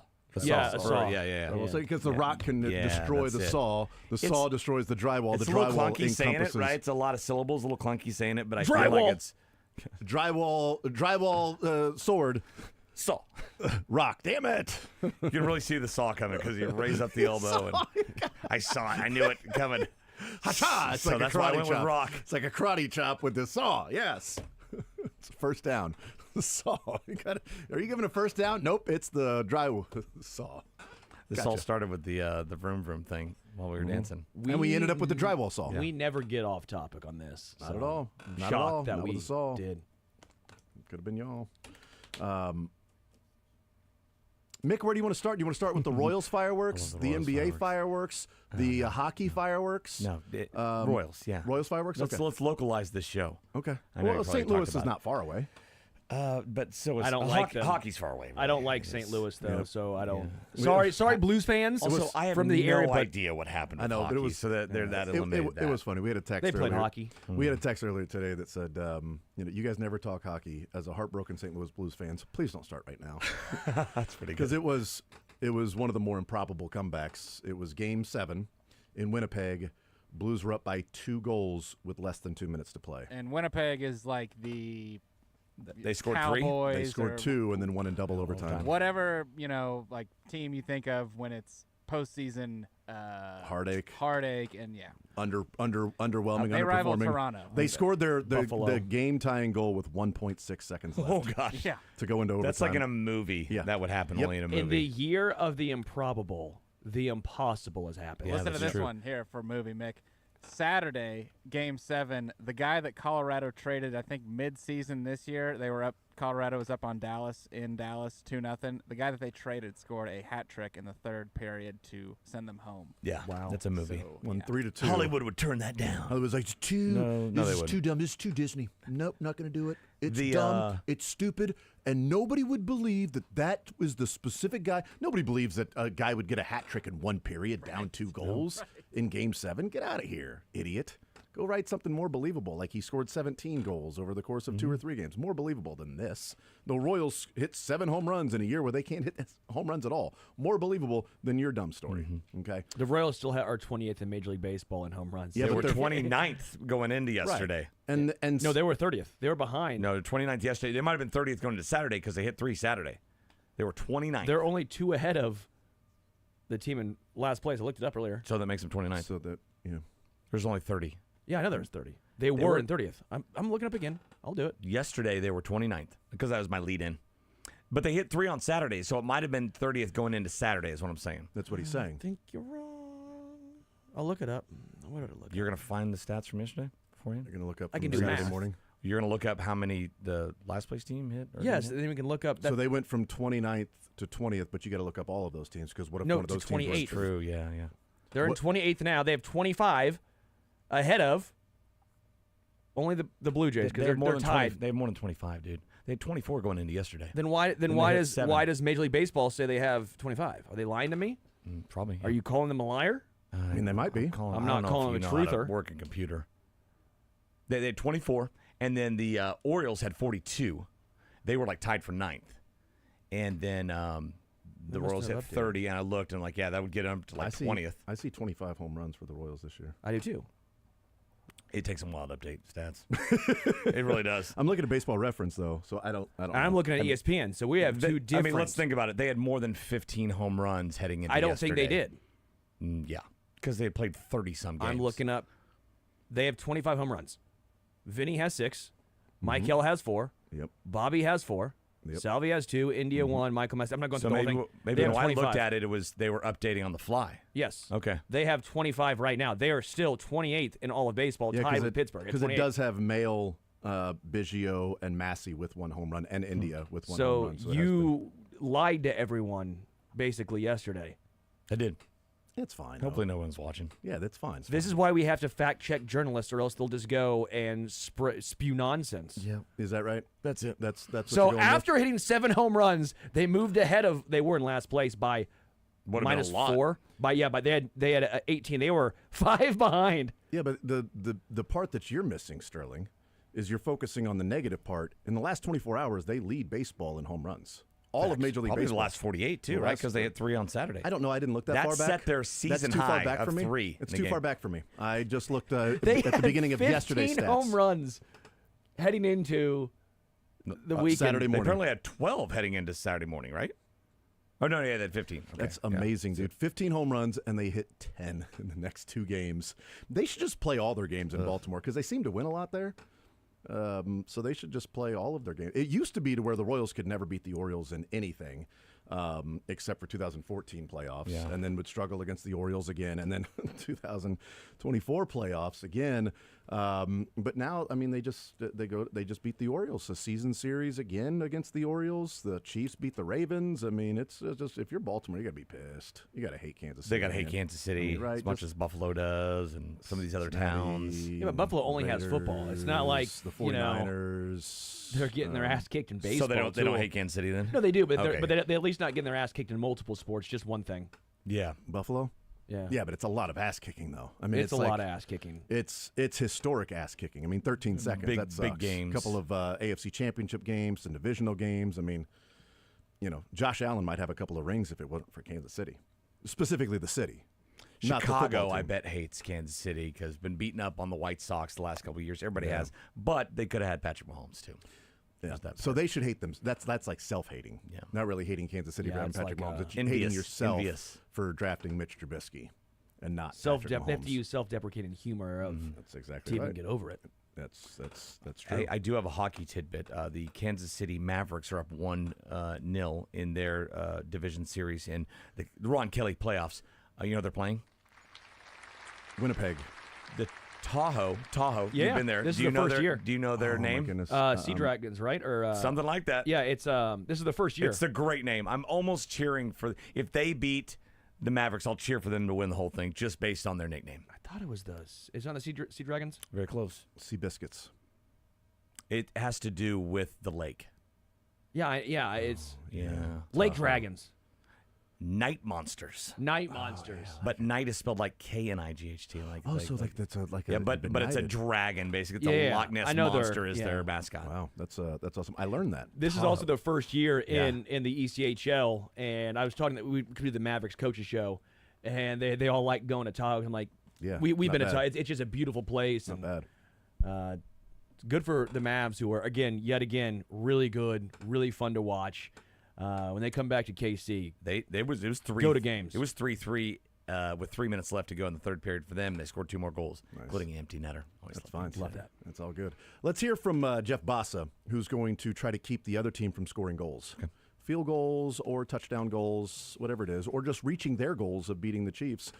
Jeff Bassa, the 5th-round selection out of Oregon, he was meeting with the media during the rookie minicamp. And like I said, hearing his press conference, I'm wondering if I want him to perform well for many different levels, but maybe he can slide into the spot of what was previously held by Justin Reed of like, hey, somebody should go to the podium on a Thursday when the defense talks. How about Justin Reed or Trey McDuffie? Well, maybe that will one day be Jeffrey Bassa. We'll find out. But here's Bassa, and they start off their conversation with him about how being a safety has helped him be a linebacker. Yeah, I think the main way it helps me out is knowing what my DBs are doing in the back end, right? So sometimes the communication may be different compared to a linebacker's communication from his job standpoint, right? So when it comes to knowing where my safeties are rotating or knowing what kind of coverage we really want to show in the back end, right? I kind of have like a second sense of, okay, now if the safeties are doing this, now I can do this, right? But then as well as when it comes to coverage ability, obviously being matched up on running backs and tight ends, and then running with receivers as well that's something that is not a mismatch for me as it would be for some people. So I'll get in that area. Do you enjoy the assignments that have you in coverage for that reason? Yeah, 100%. Yeah, I take a lot of pride in that. I take a lot of pride in being that guy where people can say, Jeff, we need somebody to cover this tight end on third down or first and second down whenever that situation does come. So I do take a lot of pride in it. After your last game at Oregon, you take off the jersey and now you're on your own. It's like no man's land. How nice is it to land with a franchise like this and look around the room and you guys all wearing the same color? It's truly a blessing. Walking past Josh, obviously, he went to the school that knocked us out of the playoffs, but I'm sure we'll have jokes about that down the road and stuff. But overall, it's truly a blessing to come to such a great franchise and a great organization. And like I'll keep saying, I'm so blessed to be here, and just to have the opportunity to walking into the building every day, and just seeing the Kansas City Chiefs logo everywhere, meeting the coaches that you watch on TV, and you're like, wow, like I would really love the opportunity and chance to play there. So to be here now, to be like living in the moment, it's truly amazing. How was Kingsley? You seem like you guys follow each other everywhere. Oh yeah, Kingsley. So I came in with Kingsley. And then he unfortunately hopped in a portal, went to BYU. Had a great couple seasons at BYU, and then he came here. So, but sometimes he goes back to Eugene for his wife or fiance. So I remember one time I think it was a couple weeks ago. I was sitting in the airport, Eugene to go back home. Because after pro day was kind of just training, working out, staying in shape, and then Kingsley was getting off a flight. So I seen him just, kind of chopped it up with him in the airport for a little bit. But I know Kingsley very well. I know his family very well. Couple more. We'll start with Vahe. Jeff, obviously your physical skills are what brought you to the NFL, but I wonder how much of an advantage you think your sense of the field and your communication abilities, how much a part of your game do you think that is, how that drives your game? I think it tremendously drives my game. A guy who, was responsible for doing all that at Oregon, I feel like that translates here as well, especially under Spags defense. You got to be a linebacker that can communicate, make sure your defensive line's set, and as well as making sure the DBs are on the same page as everybody else, right? So I took a lot of pride in that at Oregon. And so for me to have the same role kind of headed into a defense where, there's a lot of communication, I feel like, that's a perfect situation for me, right? So, and I just got to keep getting better at, making sure everybody's right, making sure I'm always one step ahead of the game. Just with regard to that, how do you account for your instincts being what they are, and that's such a part of what they see in you, and your sense of all that? Where does that come from? Yeah, it comes from film study. I'm a huge film junkie. There's some times where I'm just sitting in the house all day watching film for hours, right? So I take a lot of pride in taking good notes and watching a lot of film, right? And I think that just really came from my love of the game for football. So in high school, when I first started getting into football, I remember I'd go on YouTube and I'd watch NFL defensive breakdowns, right? Of just like defensive coverages, like people on YouTube just saying, oh, this team's in this defense and this linebacker is responsible for this, right? So I really had that itch for watching film, and we just wanted to learn more about football and defensive scheme. And then I really started moving that over to offense, right? Picking my OC's brain at Oregon, getting close with the quarterbacks and learning what they're understanding and what they're trying to do from an offensive standpoint. So really just I've been doing a deep dive into both sides of the game. Hey, Jeff, you wore a couple different numbers in college. I think you wore 2 in high school. Why 31? How did you end up with that? And any significant meaning to that for you? Yeah, 31. So the first reason was for my teammate Kyrie Jackson, who was on the Minnesota Vikings. He passed away, and he wore 31 when he got drafted to the Vikings last year. So I wanted to honor him, but then as well as a little bit reasoning for my family as well. I got 3 sisters, and I'm the only boy, so I kind of seen the 3 and the 1 go hand in hand. But yeah, those were the main 2 reasons. First and foremost, yeah, I just want to say rest in peace to my brother Kyrie Jackson. Got a guy who was very passionate for the game, and a guy that I remember having a lot of conversations about, just about life, and then as well as him being hard on me and me being hard on him. So I wanted to honor him, but then as well as for my family as well. It's interesting there at the end with Kyrie Jackson because I didn't realize that he and Kyrie Jackson were friends. That was a tragic story last year in was it July or August that he was killed in the car accident with two of his other high school teammates. Kyrie and two friends were killed by a drunk driver, and that lady is still going through the process of. I don't think she's had her trial yet. She's facing like 30 years, 10 years for each death. Wow. And as it turns out, they were the only three even injured in the accident in that car. There was another car involved, but walked away, no injuries. The driver, no injuries. The drunk driver, no injuries. But all three of the kids in the car with Kyrie and his two high school teammates that also were playing college football ended up, losing their life. It was a tragic story, but I didn't realize Bassa and him were that good of friends. But that's why he's wearing number 31. So when you see Bassa out there wearing number 31, it's for Kyrie Jackson, his friend that wore number 31, and also three girls in the family, and he's the only boy. So 3 and 1. So makes sense. A couple different meanings that are there with the number. You never know like what the number means for certain people. Like why did you choose this number? What is it about that number? But that one obviously has real significant meaning to Bassa there. And you also got a guy that's probably playing for himself, but playing for his friend too. As that guy never got to realize his dream of playing in the NFL because he died after getting drafted to the Vikings. So I like this part of the draft process of guys becoming Chiefs when you get to know their backgrounds, because especially now with guys moving all over the place and transferring all over the place, you have no idea all the cross connections that I would have never connected George Karlaftis to Ashton Gelati, right? Mm-hmm. Well, I guess I could have because they had the same coach, right? But when that came out, I'm like, Louisville, Purdue. Okay, let's hear more about it. It's so interesting.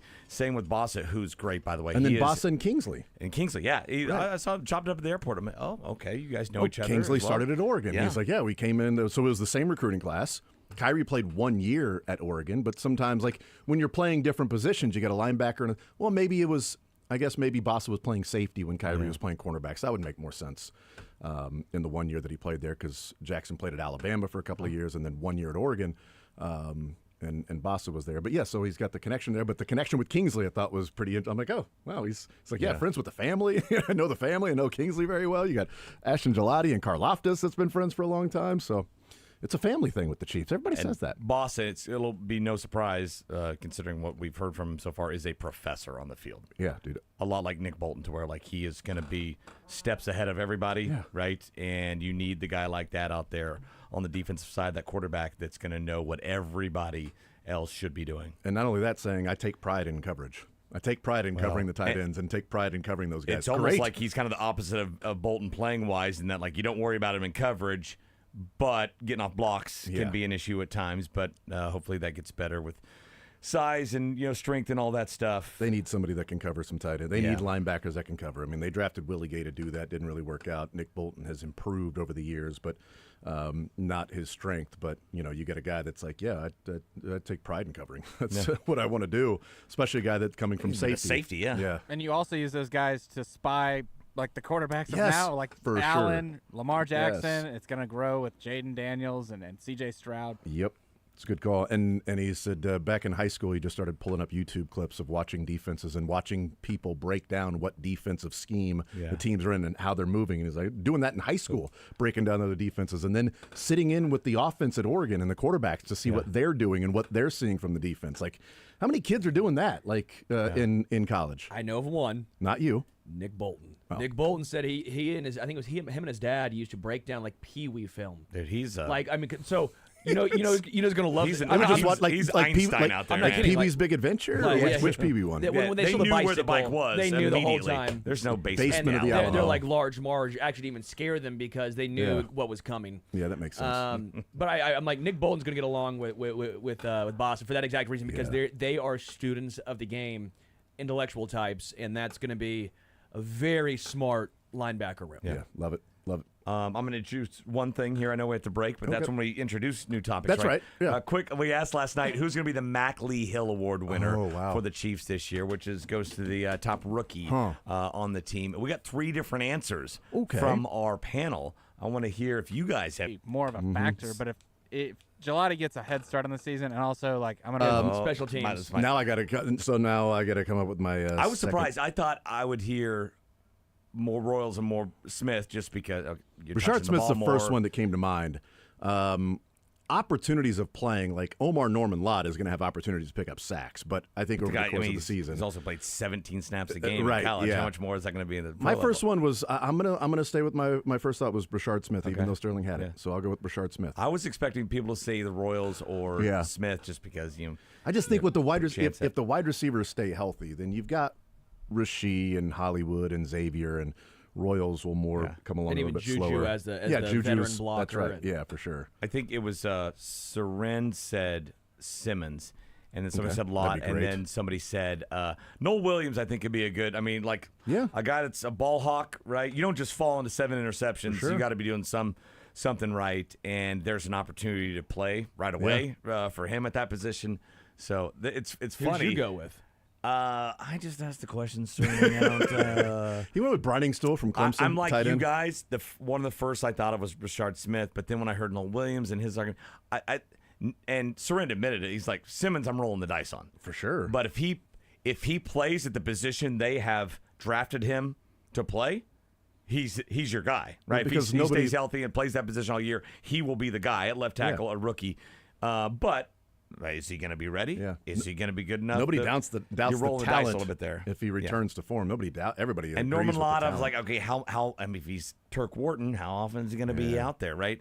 And then Gelati, I think, is a good one because I think there's going to be opportunity to play there. I think Williams is a good one. Royals might start down on the depth chart too much to do it, but then Richard Smith, if he's your guy on third down, catching footballs out of the backfield. Special teams. But hearing this guy talk and the opportunities, there's going to be a linebacker. It's kind of crazy. I think there's like 7 good. You can make the case for there's 7 draft picks. Yeah. 7 good answers. I'll make 8.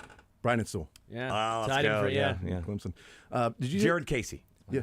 But the story that Andy Reid called Briningstool, the tight end for Clemson, after the draft went by.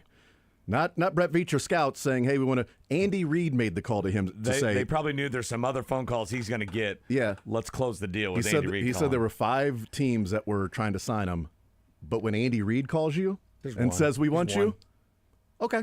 Travis Kelsey is my mentor. Yeah. Right? Yeah. No. We don't just want you to come in and be a camp guy. I'm calling you as the head coach, Andy Reid. I'll say this. He's got maybe a better shot of an undrafted free agent to make the 53 than I can remember of different players when it was the other. It was Ross out of Clemson. We thought right, was the best for a Cornell while, Powell out but of Clemson. Yes, he was a draft right. pick though. But I mean, but Dane Brugler had Briningstool as a 5th round pick. Like if you drafted this guy in the 5th round, you would absolutely say he's going to be on the team. But I mean, Andy Reid calls him after the draft is over. We ain't messing around with scouts. No, Andy Reid, get on the phone, call this tight end, and tell him how you're going to use him. We'll take a timeout, come back, learn funniest best. That comes up next.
WHB. Jason Anderson with you. Sterling Holmes, Dylan Michaels, heading up until 2 o'clock. A couple more segments to go here on Sports Radio 810 WHB. Learn funniest best from the weekend. What we learned from the weekend, funniest from the weekend, best from the weekend. What I learned from the weekend is I learned what Jeff Long is up to now. Oh, yeah, I remember him. And the reason I learned what Jeff Long is up to now is because the College Football Playoff Selection Committee has announced that Jeff Long will be joining the College Football Playoff Selection Committee this year. So you definitely needed to get more Jeff Long in our lives. That, he's pretty good at the football thing, obviously. So yeah, I learned that Jeff Long has been a consultant for different firms. Is he an AD anywhere? Over the last couple of years, no, he's consulting. And now he will consult on who should be in the College Football Playoff in the selection. So there you go. Sure, we'll all agree. Yep. So Jeff Long, I learned that he is now a part of the College Football Playoff Selection Committee. That's what I learned this weekend, along with real humdinger. 5,000 other things that I forgot. learned. I learned what it's like to watch all four horses that you picked in a row come through in the Derby. I learned that too. I like that. Sterling, what'd you learn? Yeah, I learned this from Joe Pompliano. Yeah. That every single horse in the Kentucky Derby this year, Did you learn that too, Mick? Was a descendant of Secretariat. Yep. Yeah. Aren't we all? That's amazing. That was my dad. My dad made a submission. He's like, learn funniest best. Oh, wow. So I have another learned. You're Sorry, lucky. I You're apologize. lucky. I felt bad. I started to Mr. talk Schaefer, about this. That's, and, that's Sterling. Punch him when you see him. You know this. Is that crazy? I think Or it's crazy. most years, is it 75% of the horses come from Secretariat? I think it's crazy. I heard that we're all descendants of like Adam and Eve the other day. right. And I'm like, Secretariat is hold on, like- two? It We're would- all descendants of like two people? It would make sense if Secretariat was the lot of first inbreeding. horse, right? But I don't think he was. No, He was there not were- the first horse. Yeah, there were horses before Secretariat. Yeah, Yeah. he wasn't the first horse on the planet. No, not at all. Yeah. So you know who was the biggest winner? Who was the biggest winner? Secretariat. Oh, really? Because all of his descendants ran in this race. Imagine being Yeah. the horse, like all your grandkids. Think of like the NBA Finals, and they're all your grandkids. Do you think he was aware? I mean, he's dead, but even when he was alive, do you think he was aware of like of how great he was? Yes, he's the like- greatest athlete in the history of sports, and it was a damn horse. No, I mean, do you think he was like in front of a TV and was like watching some of his descendants run the Derby like as They a proud should. papa? Like, oh man, I knew he was going to do it. I knew it was either that or he was going to go into like the science field of some sort. I don't know, or agriculture. He was really into like hay and stuff. Yeah. So it was either agriculture or running races. And I told him, if you're going to do it, man, it's hard work. It's hard work. These are long races, but he decided to do it. I'm just such a proud father watching my son race in the Derby. What if we did that with the humans, the best at a sport? After you're Right. done, you just go off and be a stud somewhere in a field, and just you can pay. You can pay. I feel to like- have your kids with LeBron. I feel like Tyreek's trying. I feel like Tyreek's on his way. The entire Bolitnikov class, descendants of Tyreek Hill. Cromartie's on his way. Phillip Rivers is on his way. Like Yes. some people that are trying. Ant-Man, I think, is in that class. Anthony Edwards. There are some that are attempting to do the Secretariat stud thing. The stud fees are outrageous, though. For They some are of them. so much. It's ridiculous. What did you learn this weekend, Mick? My backup learned. Actually, this is my first learned. I learned that Vanderbilt just signed a basketball player. He committed to them. His name is Chandler Bing. No way. Chandler Bing is blessed Yes. to be committed to Vanderbilt. And there he is. Could he be a better basketball player? Well, when he has a tough night, we call him Chandler Bong. Chandler Bong. Could I be any better at playing this game? You know Nice. why he has really good post moves, right? Why is that? Because he can pivot. I know that wasn't Chandler who said that. That was Ross. fine. but still. They were together. Still, it was pretty They were together. good. They were moving a couch. Yeah. Shut up, shut up, shut up, shut up, shut up. Pivot. Dylan, what'd you learn? I like that one. I learned that Mikko Rantanen is actually the first player in the history of hockey to score 3 goals in a Game 7, and this is what it sounded like. Oh, yeah. I'm about to learn what it sounded like. Back for Rantanen. All happened within 6 minutes of each other. Sean McDonough's the man. So good. And the time ticking off the Stars' man advantage. And off the clock here in the third period. Rantanen again. Rantanen scores! This was take the lead. Sagan got it out. Rantanen And this was on an open net. So, and awesome, man. Sean McDonough is the best, and he's really good at hockey. So, dude, he's so Sounds good, man. amazing. It's so hard to be good at hockey. Announcing, also playing, I guess. Sure. You know, Anything having to do with hockey. Yeah, I can spell it. That's about it. Difficult. Yeah. HAWKYE. What's the funniest for you from the weekend, Sterling? We all got a call. There's 8 of us going on our golf trip this year, going to French Lick, and some people were telling us they had kids. Right, like they were. They were telling you they had kids. Like, you didn't know. Found out for the first time. No, like they're one. This one's 8. No, like they were pregnant. Did you right? adopt? They were pregnant, and it was kind of cool. And one, his wife's in the background. We're not telling anyone the gender of our child. And then we said, hey, so what bourbon are you bringing? Because he's a very big bourbon guy. And he goes, all right, fine, we're having a boy, but boy, it really took a lot to get it out of them. But I will not tell you what bourbon I'm bringing. So he would rather tell us the gender of his child rather than let us know what bourbon he was going to bring for the golf. Bourbon a surprise? Yeah, it's a surprise because we always have just do you have bourbon reveal parties? Yeah, we do. Like It's a bourbon bit of reveal party. information to have. It's always brown water. You can't really tell until you taste it. Well, it's all good. Right. Well, it really took a lot out of what's your guys? We'll never tell. Not at all. What are you guys having? It's a boy. Damn it! Get off my case. All right, enough with the badgering. You know, I'll tell you after two tries. Yes, that's twice. That's my weakness. It's funny. I had a buddy over the weekend tell me, "Learn funniest best every weekend." It's Sterling has been on a bachelor party and he's drinking bourbon. He's on a golf trip. You nailed it again. Perfect. Typecast again. Perfect. I'm sorry. Every single one.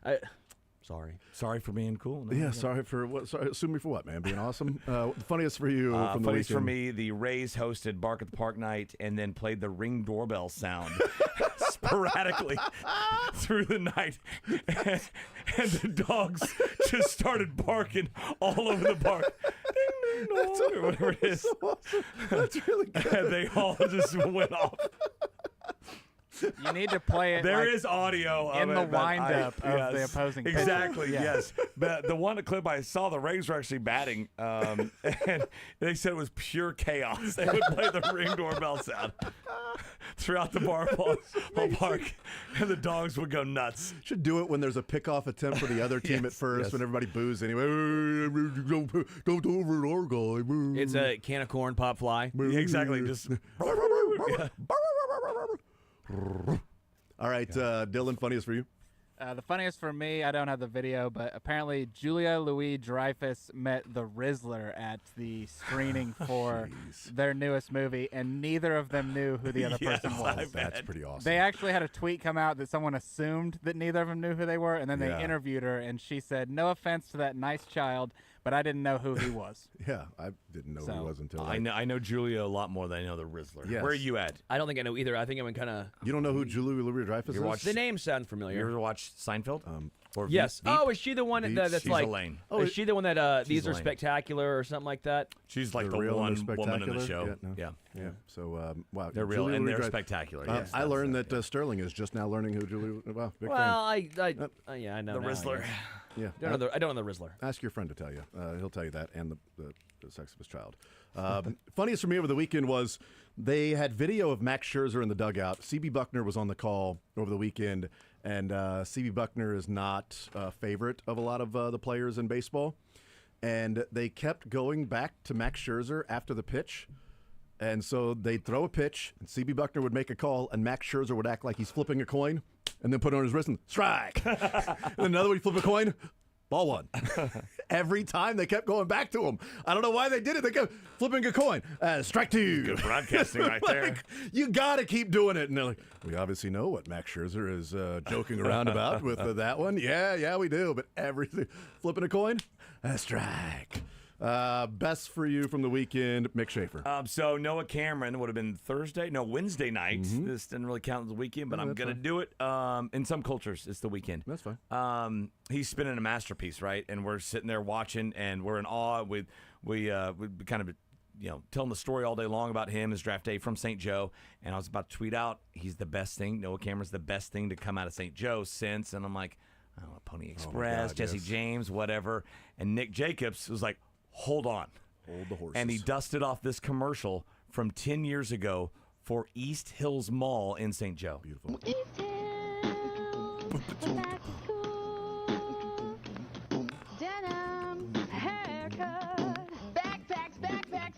Get your backpack. Boots and pants and boots and pants. New shoes. Get yourself an outfit. Denim.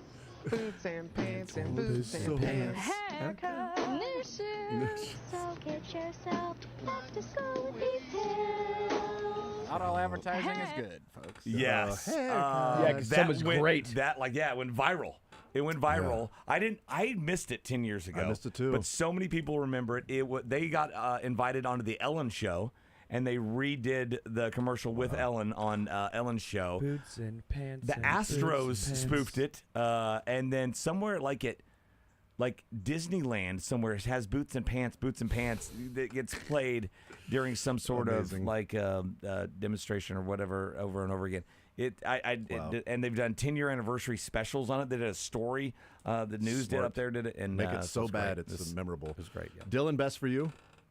Best for me was the Game 7 St. Louis loss, but listen, I'm not going to do that to him. I played it earlier. I was going to play it again for Mick, but we don't need that. It's a good ending, not for America or St. Louis. But. Right. My best, obvious. Hitting the trifecta and the superfecta in the Derby. Kentucky Derby. That was nice. That was fun. So yeah, easily the best. So Jason, if you're gonna pick 5 numbers, any 5 numbers, and then maybe a special last number, what numbers would you select? 33. Okay. I'd go with 3. Hang on, let me get a pen. 13, 23. Your luck lately. I need 43, to write this down. and 5. 9. So the trifecta is all 3 horses doesn't have to be in any sort of order. Those 3 just. Those 3 have to be in the order. You have to be in a specific order. 1, 2, 3. So you got that right? Yeah, I got all 4, top 4 in the specific order. Oh, you did? Wow. Yeah, all 4 in the specific order. I feel like you should have won more money than that. 18, 8, 21, 3 is what came through. Sterling, best for you besides me winning? Cody and Anna's wedding. Congratulations to the Nice Weems. job, Anna. We had a great time. The Wings. Weems. We had a great time Saturday at the Abbott. So Cody and Anna had a blast. A lot of fun at your wedding. Great time. Dance floor did not stand a chance. No, it didn't. Not with Sterling out there and his buddies and the DJ bachelor Rick party. James, we crushed it. Was there a bachelor party at the wedding? No, we already had the bachelor party. That was the one in Louisville. But you came off the golf trip earlier that day, so that's cool. More so next.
It's rock, scissors, baseball. That's right. You should Duh.